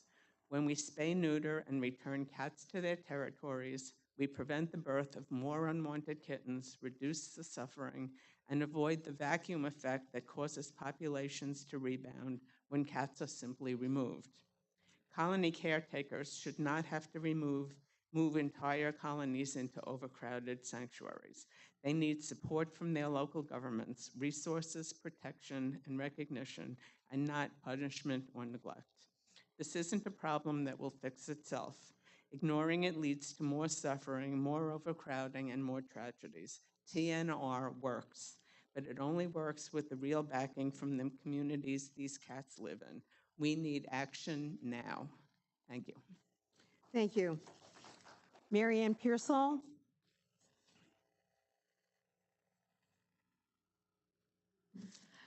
Good evening to the members of the board and Supervisor Carpenter. Thank you for allowing me to speak tonight, and I thank all the other speakers before me and after me in regard to the TNR. Trap, neuter, and release works. 7 years ago, my dog discovered 4 newborn kittens in my backyard. With the help of my friends in cat rescue, I was able to trap the kittens. The next step was to trap the mama cat. Along with the mama cat, I trapped 7 other adult cats. I never knew they were in my backyard or near my yard. Had I ignored the cats and the situation about, surely there would have been a few hundred cats and kittens roaming the neighborhood. Of the 8 adult cats trapped, 7 were female and 1 was male. That one boy was the troublemaker. They usually are. TNR works. I was able to get some of the friendly adults along with the kittens adopted. Today, in my backyard, there are only 2 ferals in my yard. So from the 8 plus the kittens, I'm down to 2. Some of the adults got adopted as well as the kittens. I live in Islip, and there are at least 10 feral cat colonies in my neighborhood alone. My dog and I walk our neighborhood, which is like 5 blocks by 8 blocks. There's at least 10 in that small little neighborhood that I live in. My 82-year-old friend in Oakdale currently feeds 30 colonies in Islip Township. What will happen to all those cats when she can no longer feed them? She's 82 years old and has been spending her own money on TNR. How sad is it that she cannot get assistance? I go to her house once a month to drop off a couple bags of cat food from Costco because I can help in my own little way.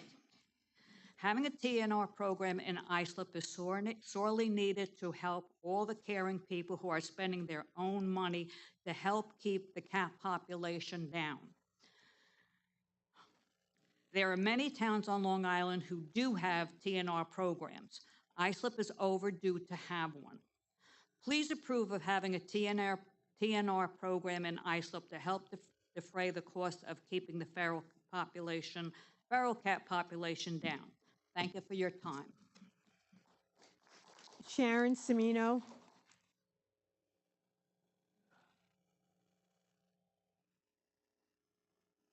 Hello, good evening, and thank you for allowing me to speak. My name is Sharon Semino. I'm a resident of the Bayshore Brightwaters community for over 30 years, and I love where we live. I love the town of Islip. We did have a TNR program in place, as you know, a few years ago. Unfortunately, I don't think it was managed too well, and then Fixing Felines, thankfully, took over some of the responsibility, and we were doing pretty well with them. Just like Marianne was saying, she was very accurate in saying that there is a definite need for this program to continue. The colonies are not discriminating. They are in low-income areas and they are in affluent areas. I actually, with the help of Michelle, trapped several cats in a hoarding situation right in the village of Brightwaters. So it's everywhere. It's in, you know, nice areas, it's in the lower income areas, but the people need help and assistance in financially paying for these spay neuters. So just like another person has said, there are programs in other towns. Babylon has the voucher program. So I'm not exactly sure what the best option would be, but we need something. We need something to help. When I first started doing this, I knew nothing. I always loved animals, but I knew nothing about colonies. I thought colonies were like, you know, from what you studied in high school, the 13 colonies that were from Britain. So when somebody first told me that there was a colony in Brightwaters, I tried to get help. Everybody was busy. It was May. They were inundated with kittens. So I was like, all right, let me figure out how to do this. So somebody was nice enough to teach me how to trap. And what I thought were only 5 cats ended up being about 40 cats. So the thing is, a lot of people think that these are nuisance animals. They're not. When I started trapping, it was mostly in landscaping yards. And the landscapers were actually upset with me because they thought I was taking them away. And I said, well, the friendly ones are going to get adopted, but the ones that are feral are going to come back to you, and they're going to come back to you a lot healthier. They're going to be spayed, neutered. They're not going to be creating more babies that are sick and dying. They're going to be vaccinated. The program that Fixing Felines had also treats them for fleas. They are coming back to the community a lot healthier, and it's healthier for everyone that is around them. And they do provide a service as well. The landscapers love them because they provide free pest control. It keeps the rodents off.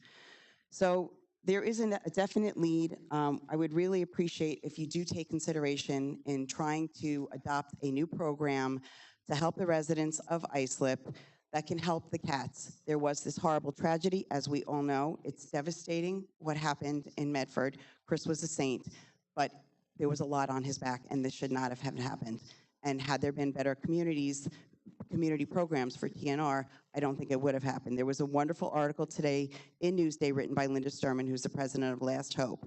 And she clearly stated how the governments have to get involved. So thank you for your time. you. I appreciate your consideration. Thank you. Pat Montanino? No, Pat Montanino. I think, oh, she left, okay. Barbara Currick? Hi. So I'm a cat rescuer. I'm also a colony caretaker. I love cats. I do not abandon them. I do not let them suffer. Everyone you hear from today about the TNR loves and cares for cats. And this is an important concept when it comes to the Agriculture and Markets Law, Section 355, which is the animal abandonment, which I'll address in a minute. I'm currently involved with the caring of 3 colonies for a total of about 50 cats. Recently, one of the cats in a Bayport colony, Mr. Gray, hurt his leg. I retrapped him, took him to the vet, got him treated, and recuperated him in my home, and he was released.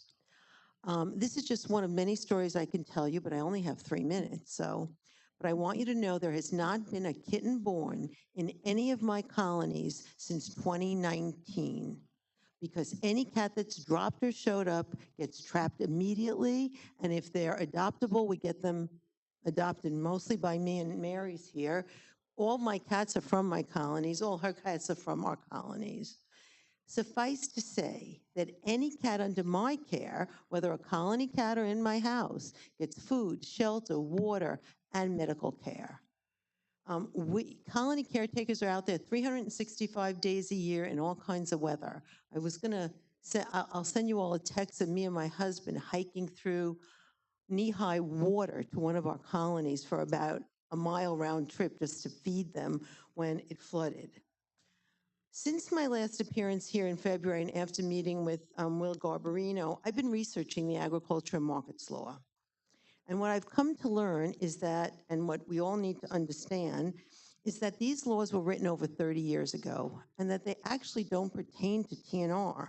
In fact, the ASPCA has come out with a statement about some of the sections, so I want to read that to you. Section 347, subdivision 2, which was written in 1987, delineates where, how, and to whom animals can be released. This particular subsection was designed to prohibit the sale of shelter animals for research and testing. The lawyer for the ASPCA in 2008, because a legal case came up with a township that wanted to have a TNR program, writes, trap neuter release for feral cats certainly has no relationship to the legislative goal underlying subdivision 2E, and indeed was not even contemplated by the lawmakers who enacted it.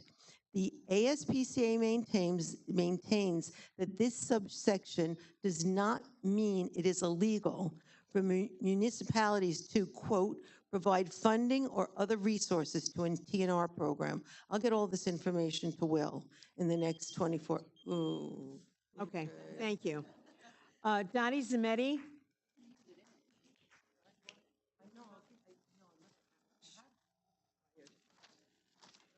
Okay. Good evening. My name is Dottie Zametti, and I'm the president of A Home at Last. Thank you for allowing me to speak tonight. I wanted to talk about something that seems small at first glance, but has the power to save hundreds, even thousands of lives, and something that I believe strongly in, the importance of spay-neuter. Across the country, communities struggle with the overwhelming number of feral cats, many born outside, unsocialized, and living in colonies that grow exponentially without intervention. These cats aren't just strays, they're survivors of a system that fails them again and again. But this isn't just a story about numbers or logistics, it's a story about tragedy and how it could have been prevented. Last week, a devastating fire tore through Happy Cat Sanctuary, run by a kind, dedicated man who had spent his life rescuing and caring for abandoned cats. Chris Arsenault lived modestly, devoting everything he had to those animals. When the fire started, he refused to leave them behind. He died alongside more than 150 of his beloved cats. This wasn't just a tragic accident. It was a tipping point of a system under strain. That sanctuary was bursting at the seams, full of cats rescued from the streets. Many had come from colonies that could have been stabilized or even prevented with a proper TNR program. Instead, they kept multiplying. One rescue led to hundreds more, and in the end, compassion alone wasn't enough to keep everyone safe. TNR is the only humane and effective solution to this crisis. It works. It works. Over time, populations shrink, community complaints decrease, and the endless cycle of rescue, overcrowding, and tragedy slows down. If a robust TNR program had been in place, perhaps the sanctuary wouldn't have been overwhelmed.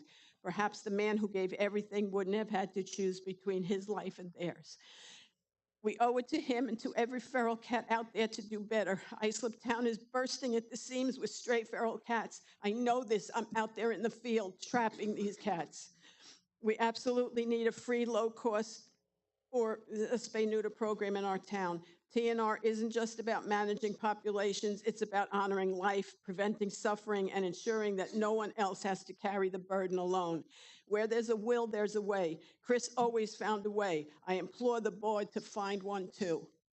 Let's not wait for another tragedy to act. Let's make a good spay-neuter program a priority for the cats, for our town, and for the heroes who give everything to save them. Thank you for listening to me. Thank you. Laura Montanino?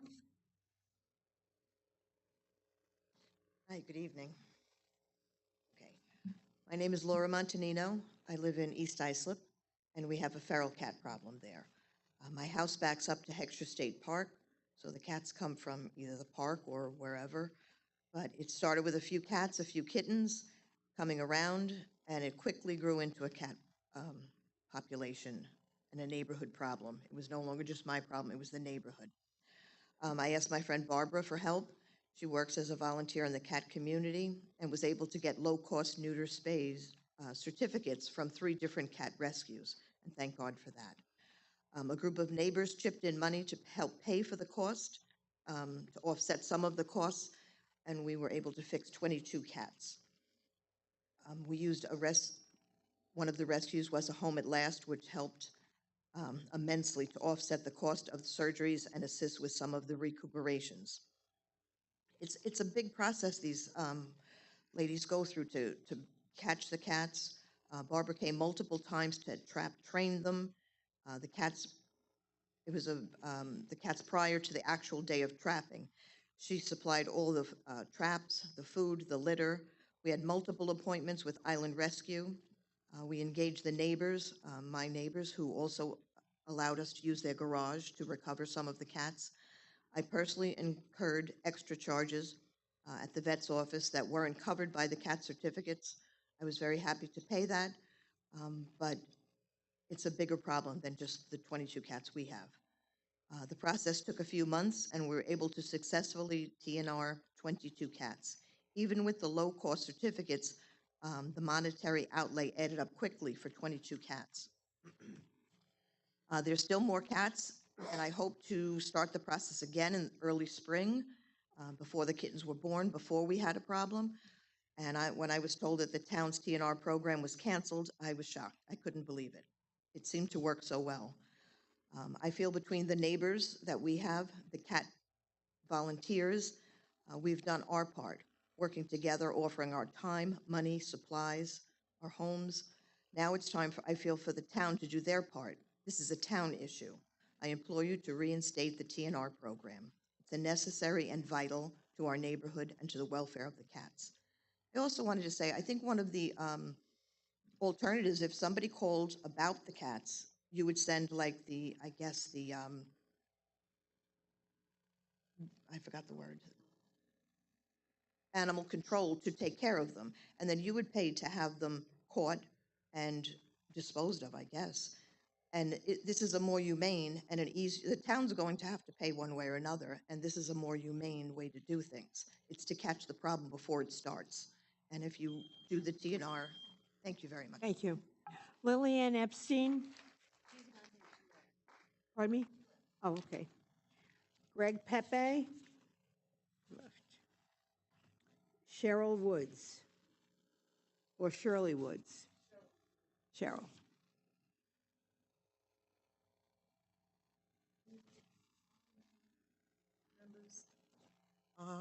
My name is Cheryl Woods, and I lived in Bay Shore for the last 36 years. Could you speak into the microphone? Oh, Thank sorry. you. Thank you. Lived in Bay Shore for the last 36 years, and of course, my priority was raising my family and my career. I'm a retired registered nurse, and I called today because I wanted to find out when you had town meetings because I wanted to become more active in the community. And there is a safety issue in Bay Shore on Howells Road and Miriam Road. There's a lot of traffic there that our view is obscured on both sides, particularly on the right side when the trees start to grow. You really can't see that traffic. And then also on the right side. And this happens particularly during the rush hour because Howells Road is connected to the Deer Park train station. So there's a lot. And my thought is, or my proposal is, if we can get a traffic light there that would make it, safe for us to make the turns. There is private property there, but if it's going to provide safety for people, that would be something that needed to be done. And also a crosswalk. There's no crosswalk there. There's no real sidewalk there, but a crosswalk would be perfect for someone walking a dog across.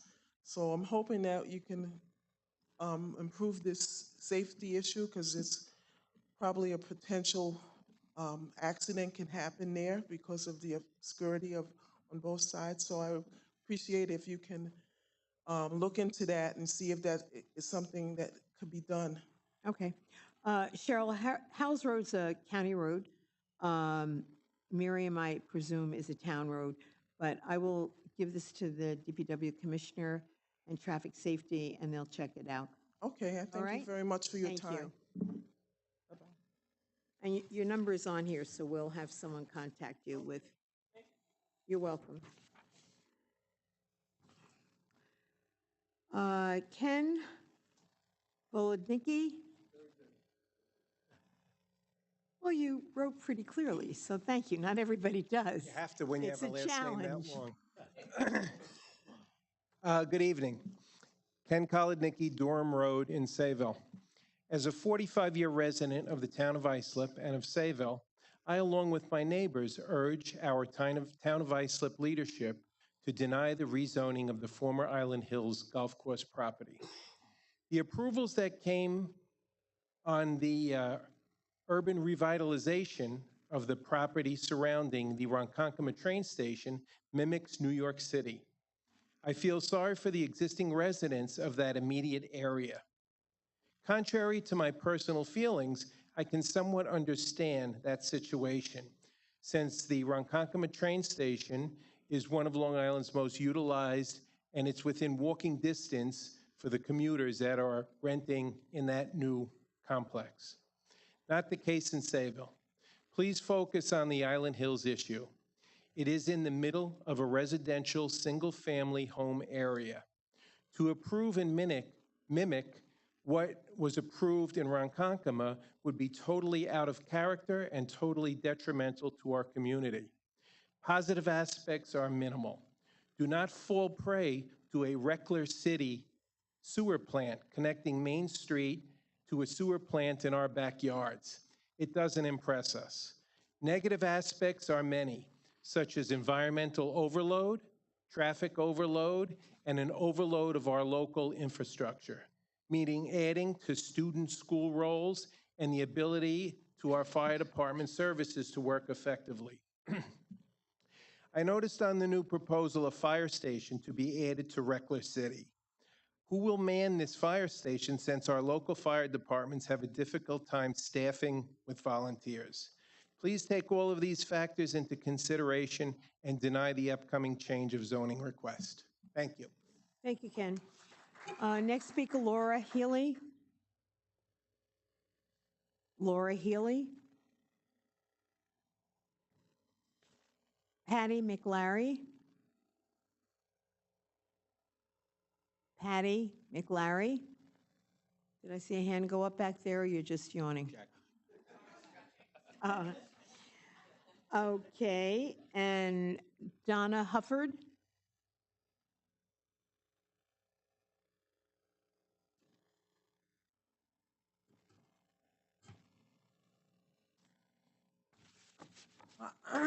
I'm coming up here to talk about the zone change as well. Private homeowners are community-minded. They have a vested interest in their community. I'm opposed to any zone change. Tenants tend to be transient. They take from the community and they don't give back to the community. Rec Club bought property zoned for single-family homes. That's the way it should stay. Those of us who live close to the golf course overwhelmingly agree, no zone change. Thank you. Thank you very much. Okay, there are no other cards. Do I have a motion to close the public portion? Motion. Motion by Councilman McElway, second by Councilman Lorenzo. All those in favor, opposed, the public portion is closed. We will now go to the agenda.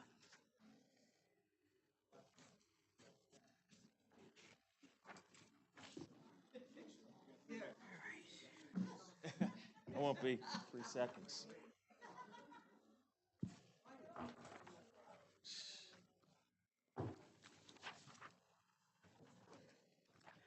Okay, the item number 1 is the meeting of the Town of Islip Industrial Development Agency.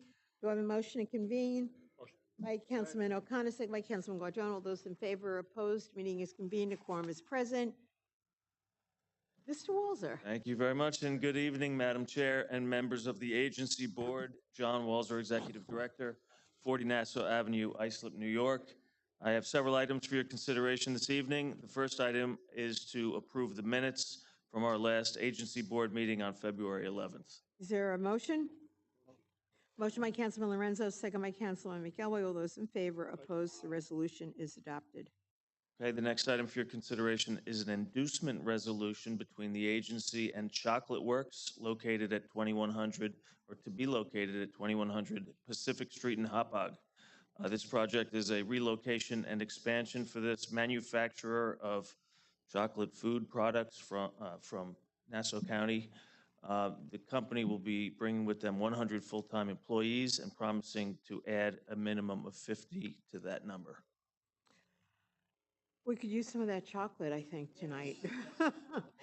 I'll make that motion. All right, go ahead.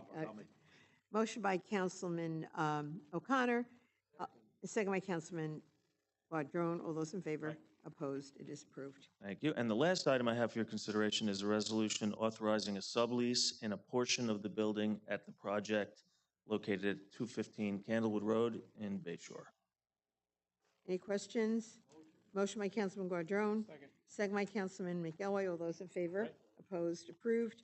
There is no other business to come before us. Motion to adjourn. Motion by Councilman O'Connor, second by Councilman Guadrone. All those in favor? Opposed? We stand. Thank you very much. Thank you. Item number 2, Town Board approval to designate Norsk Analyse as the sole source service center for the repair of the Siemens gas analyzers. Any questions? Motion by Councilman Guadrone. Second by Councilman McElroy. All those in favor? Opposed? It is approved. Item 3 is the item to clean up and secure certain properties in the town. Jeff. Good evening, Madam Supervisor, members of the Town Board, and the Town Clerk. Jeffrey Panacci, Assistant Town Attorney, 655 Main Street, Islip, New York. I do have 6 matters on for your consideration here today. Number 1, to board up the premises located at 39 Violet Street in Central Islip. On this vacant and unsecured property, there now exists an open excavation with a depth exceeding 3 feet and no protective barrier, which constitutes a nuisance and creates a fire safety and health hazard. Notice of this hearing was provided to all known persons with a property interest in this premises. Any questions? Motion? Motion by Councilman O'Connor, second by Councilman Guadrone. All those in favor? Opposed? Approved. Thank you. Number 2, to board up and clean up the premises located at 50 Town Line Road in Hauppauge. On this vacant and unsecured property, there now exists open windows and an opening in the roof of the dwelling, allowing access to its interior, 2 unsecured accessory structures, as well as overgrown vegetation, litter, and debris, which constitutes a nuisance and creates a fire safety and health hazard. Notice of this hearing was provided to all known persons with a property interest in this premises. Is there a motion? Motion by Councilman O'Connor, second by Councilman Guadrone. All those in favor? Opposed? Approved. Number 3 has been withdrawn as the property is now considered by code enforcement to be in compliance. Number 4, to demolish the dwelling, accessory structure, and playhouse located at 376 Astor Drive in This was the Sayville. parcel that the gentleman was here speaking on. Yes, on this vacant property, there now exists an unsecure main dwelling that has sustained extensive fire damage, creating openings in the walls of the dwelling, allowing access to its interior. There also exists a dilapidated accessory structure and playhouse in the rear yard. After inspection, the main dwelling, accessory structure, and playhouse have been determined to be in imminent danger of collapse by our senior building inspector, and that parts of the structures have already fallen. This constitutes a nuisance and presents a fire safety and health hazard. Notice of this hearing was provided to all known persons with a property interest in this premises. I did have an opportunity, so the board's aware, to speak with the owner of the property who is here. He did indicate that he intends to do the work, and I told him, obviously, the board is going to consider the resolution and vote on it tonight, but there is a period of time Right. before which the town acts upon those resolutions. Okay. You'll be in contact. Can I make a comment? Yes. please? Thank you. If you don't mind? Is there a motion? Can I make a comment, please? Excuse me? Can I make a comment, please? Sure. Jeff, this gentleman and his family lost everything last year. The house is fenced in. He's doing everything in his power to get the insurance company to give him money so he can rebuild his family and move back into his home. I think we should give him some more time. I really request that we give him some more time. His entire family lost everything. I certainly understand that. I did have an opportunity to speak with him, and that would be entirely up to the board. It was my understanding that he was applying for a demo permit. So that doesn't sound like he's rebuilding it. Right, I believe he had applied for a demo permit already. He has to apply for demo permit, it's burned down. Right. Correct. He has to apply for demo permit. The only downside for us, he appeared and asked for another month. The only downside for that, we'd have to renotice the hearing, the cost of renoticing the hearing. That would be correct, yes. I make a motion to adjourn for a month. I'll second that motion.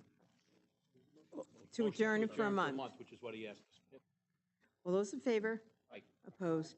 It is approved. The fifth item, Sure. Number 5, to board up and clean up the premises located at 1415 North Windsor Avenue in Bay Shore.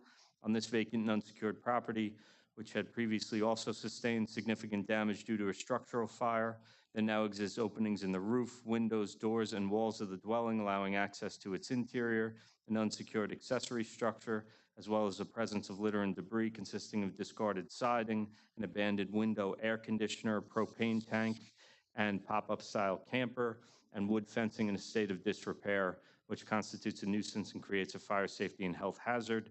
Notice of this hearing was provided to all known persons with a property interest in this premises. any questions? Motion? Motion. Motion by Councilman McElway, second by Councilman Lorenzo. All those in favor? Opposed? Approved.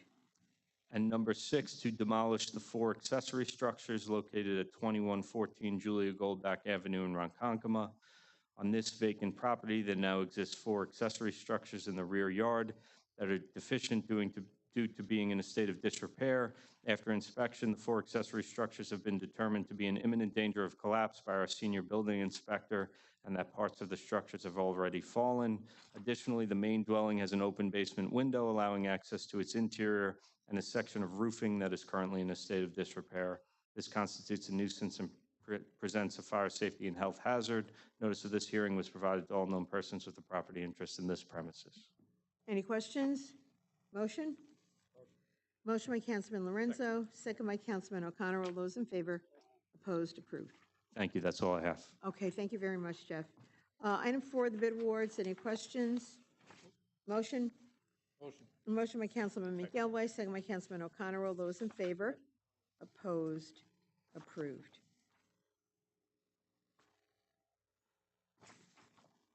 Item 5 are the option year resolutions. Are there any questions? Motion? Motion by Councilman Lorenzo, second by Councilman Guadrone. All those in favor? Opposed? Approved. Item 6, authorization for supervisor to enter into an agreement with Eastern Suffolk BOCES for a joint municipal cooperative bidding program. Any questions? Motion by Councilman Guadrone, second by Councilman Lorenzo. All those in favor? Opposed? Approved. Item 7, town board approval to rescind the contract with B&B Maintenance Services for fine sand for airport runway ice control, contract 1123-168. Any questions? Motion by Councilman Guadrone, second. Second by Councilman Lorenzo. All those in favor? Opposed? Approved. Item 8, an appointment of Timothy Huss as a member of the Town of Islip Environmental Council Board. Any questions? I'll make that motion. Is there a second? Second by Councilman O'Connor. All those in favor? Opposed? Approved. Item 9, authorization for the town clerk to advertise for a public hearing to amend the Town of Islip Uniform Traffic Code. Any questions? Motion? Motion by Councilman Guadrone. Second by Councilman McElway. All those in favor? Opposed? Approved. Item 10, authorization for supervisor to execute an agreement with Suffolk County Department of Public Works to install a traffic signal on Carlton Avenue at Brightside Avenue in central Islip. Any questions? Motion by Councilman O'Connor, second by Councilman Guadrone. All those in favor? Opposed? Approved. Item 11, an approval to terminate contract DPW 1-2021 with the Fenceman, Inc. for thermoplastic reflectorized pavement markings. Any questions? Motion by Councilman Guadrone, second by Councilman McElway. All those in favor? Opposed? Approved. Item 13 of the special events, 6 runs, 7 parades, festivals. 12. You said 13. Oh, I'm so sorry. I'm reading it, and yes, it's item 12, or the special events. Are there any questions? So I think for the second month in a row, correct? The second month in a row, we need a motion to set aside the town board rules first, correct? Make a motion to set aside the town board rules. For the purpose of, For the purpose of somebody who couldn't get their paperwork in on time for the second month in a row, so we will allow them to have their 5K run at Connecticut High School. And that will be my second motion, which would be to amend the special events calendar to include item X. But my first motion is to set aside the town board rules. okay. Okay, so the rules are set aside. Vote on the motion, aye? Okay. Aye, all in favor, it's set aside, Right, yes. Second motion is to amend the special events calendar to include item X. Do we have a copy of item X? Yeah, here you go. Okay. And it's the Connect What run? Yeah. Okay, thank you. Any questions? Aye. Motion? Motion. All in favor? Aye. It is approved.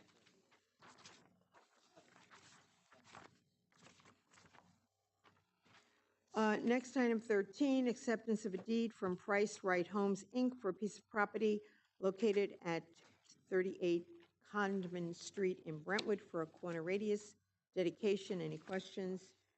Motion by Councilman Guadrone, second. Second. By Councilman McElway. All those in favor? Opposed? Approved. Item 13, acceptance of a deed from Price Right Homes, Inc. for a piece of property located at 38, did I not just do that?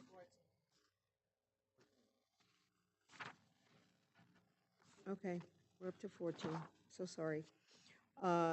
Property located at 775 Eastview Drive, Central Islip for corner radius dedication. Any questions? Motion by Councilman O'Connor, second by Councilman Guadrone. All those in favor? Opposed? Approved. Item 15, acceptance of a deed for a piece of property located at 836 Sunrise Highway in Bay Shore for a corner radius dedication. Any questions? Motion. Motion by Councilman McElway, second by Councilman Guadrone. All those in favor, opposed, approved. 16, authorization supervisor to enter into several agreements for programs or events to be held throughout the town of Islip. Any questions? Motion by Councilman Lorenzo, second by Councilman O'Connor. All those in favor, opposed, approved.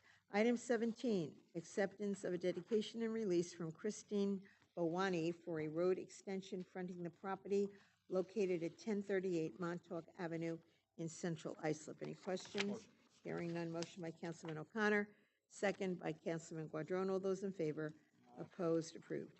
Item 18, authorization for supervisor to execute a contract with Suffolk County Board of Elections to utilize Town of Islip facilities as polling places for primary, general, special elections, and early voting. Any questions? Motion? Motion by Councilman Lorenzo, second by Councilman McElway. All those in favor, opposed, approved. Item 19, authorization for supervisor to execute a license agreement with H2L Limo, Inc. to utilize designated pickup drop-off sites at Bayshore Marina, Fair Harbor Marina, and Atlantique Marina for the operation of its water transportation service. Any questions? Motion by Councilman Lorenzo. Second by Councilman Guadrone. All those in favor? Opposed? Approved. Item 20, authorization for supervisor to execute a license agreement with the Lake House for 14 parking stalls located at the terminus of Maple Avenue in Bayshore. Any questions? Motion by Councilman McElway, second by Councilman O'Connor. All those in favor? Opposed? Approved. Item 21, authorization for town clerk to advertise for a public hearing in connection with the airline use and lease agreement with Avello Airlines, Inc. at Lone MacArthur Airport. Any questions? Motion by Councilman Guadrone, second by Councilman O'Connor. All those in favor? Opposed? Approved. Item 22, authorization for town clerk to execute all documents necessary for change order number 3 with J. Anthony Enterprises for general contracting services at Long Island MacArthur Airport. Any questions? Motion? Motion by Councilman Guadrone, second by Councilman O'Connor. All those in favor? Opposed? Approved. Item 23, the appropriation resolutions. I know that appropriation transfers, rather. I know they've been reviewed. Any questions? Motion? Motion. A motion by Councilman McElway, second by Councilman Lorenzo. All those in favor? Opposed? Approved. Next is an approval to amend the 2025 adopted capital budget to reflect departmental changes. Are there any questions? I'll make that motion. Do I have a second? A second by Councilman Guardron. All those in favor? Opposed? Approved. 25 of the bond resolutions. There are 13 bond resolutions to fund capital project. They will be considered individually, and we need a roll call vote on all of them. The first bond resolution is for various projects in and for the town at $3.435 million. Are there any questions? Motion? Motion by Councilman O'Connor, second by Councilman Guardron. All those in favor? Opposed? Oh, we need a Approved. roll. I'm so sorry. Yes, we do. Madam Clerk? Councilman O'Connor. Councilman Guardron. Councilman Lorenzo. Councilman McGelway. Madam Supervisor. Yes. I had asked the controller to write up a little narrative so that we would have some description of what this was all about. And the borrowing plan is slightly less than it was last year, but what we've consistently issued in 22 and 23. The debt service has fallen off in 25, so the impact of the 26 budget will be minimal. The bonds are being sold will fund a variety of projects ranging from heavy equipment, cybersecurity, and vehicles are examples. These items being essential to do the work that we do here in the town, protecting our facilities, having equipment for snow removal efforts, and securing the town's computer network, et cetera. We also have projects for public safety purposes such as intersection improvements, guardrails, radios, et cetera. Within the budget, there are some unique projects that will be performed by DPW specifically to address flooding issues in and around Browns River and Sayville and other locations, in addition to the $400,000 increase in drainage improvements over last year. Road paving is also a major initiative, accounting for almost a third of the borrowing, as well as working on sidewalk repairs throughout the town. Recreation also has a few new projects, and we will begin the design phase of the much-needed renovation of the pool at Casamento Park, which was built in the 60s, last renovated then, and the redesign at the golf course at Gull Haven. Turf fields are continuing to be installed, with the plans to finish the infields at the Little League fields on Eastview Drive. There are also some facility improvements and continued improvements at Brookwood Hall. As we know, the portico has unfortunately fallen into a dangerous state of disrepair, and we're committed to restoring this historic building. Also, much-needed improvements to the wet pants sailing facility in Sayville, along with improvements to the Brentwood Country Club. So it is pretty, spread out across the town, so many of these projects. So, in any event, we will move to the next bond resolution for town facilities at $2,050,000. Any questions? Motion? Motion to vote on it. Motion by Councilman Guardron, second. Second. Second by Councilman Lorenzo. Roll call on the vote. Councilman Guardron. Yes. Councilman Lorenzo. Councilman O'Connor. Councilman McGelway. Madam Supervisor? Yes. Third, it is approved. The third bond resolution is for gas system upgrades, $500,000. Any questions? Hearing none. I'll entertain a motion. Motion by Councilman McGelway, second. Second. By Councilman Lorenzo. Roll call on the vote. Councilman McGelway. Yes. Councilman Lorenzo. Councilman O'Connor. Councilman Guardron. Aye. Madam Supervisor? Yes. The fourth bond resolution is for road improvements at $10,700,000. Are there any questions? Hearing none. I'll make that motion. Do I have a second? Did you make that? Second. Oh, I'm sorry. Councilman O'Connor. Make the second. Roll call on the vote. Madam Supervisor? Yes. Councilman O'Connor. Councilman Guardron. Yes. Councilman Lorenzo. Councilman McGelway.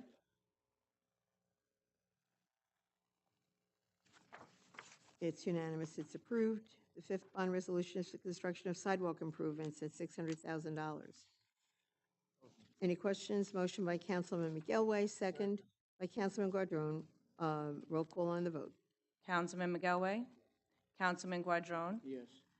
Councilman O'Connor, Councilman Lorenzo, Madam Supervisor. Yes, it is approved unanimously. Next is for the acquisition for heavy-duty vehicles and equipment at $2,090,000. Any question? Motion? Motion. Motion by Councilman Guardron, second. I'll second. Roll call on the vote. Councilman Guadrone, Yes. Madam Supervisor. Yes. Councilman O'Connor, Councilman Lorenzo, Councilman McGelway. It is approved unanimously. Seventh is for park improvements at $1,900,000. Any questions? Motion by Councilman O'Connor, second by Councilman Guardron. Roll call on the vote. Councilman O'Connor. Aye. Councilman Guadrone. Yes. Councilman Lorenzo, Councilman McGelway. Madam Supervisor. Yes. Next is for turf field replacement at $1,850,000. Any questions? Motion. Motion by Councilman Guardron, second by Councilman McElway. Roll call on the vote. Councilman Guadrone. Yes. Councilman McGelway, Councilman O'Connor, Councilman Lorenzo, Madam Supervisor. Yes. Next, bond resolution is for dredging at $500,000. Motion? Motion by Councilman Lorenzo, second. I'll second the resolution. Roll call on the vote. Councilman Lorenzo, Madam Supervisor. Yes. Councilman O'Connor, Councilman McGelway, Councilman Guadrone. Yes. Passes unanimously. Next resolution is for parking lot improvements at $1,600,000. I'll make that motion. Do I have a second? I have a question, sorry. Yes. Either Mr. Ludwig or Commissioner Owens. Does this include the 1.6 million for parking lot improvements? Does it include the Central Islip Community Park at the corner of Clayton and Lowell? I am very happy to say Commissioner Owens is here, and he will answer that one specifically.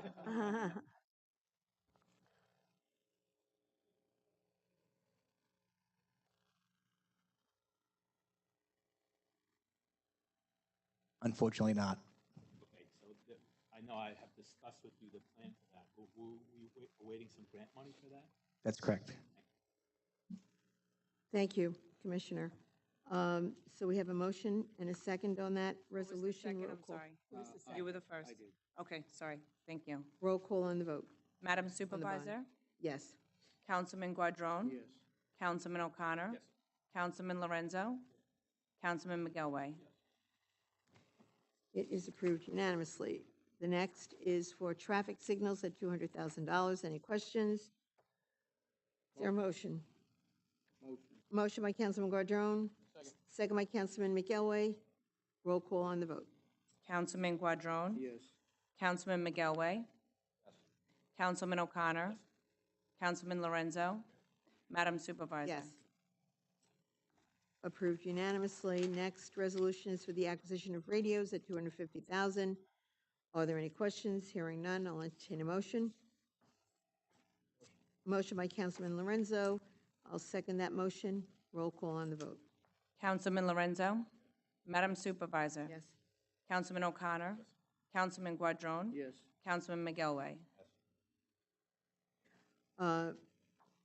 Approved unanimously. Next, the final bond resolution is for drainage improvements at $4,400,000.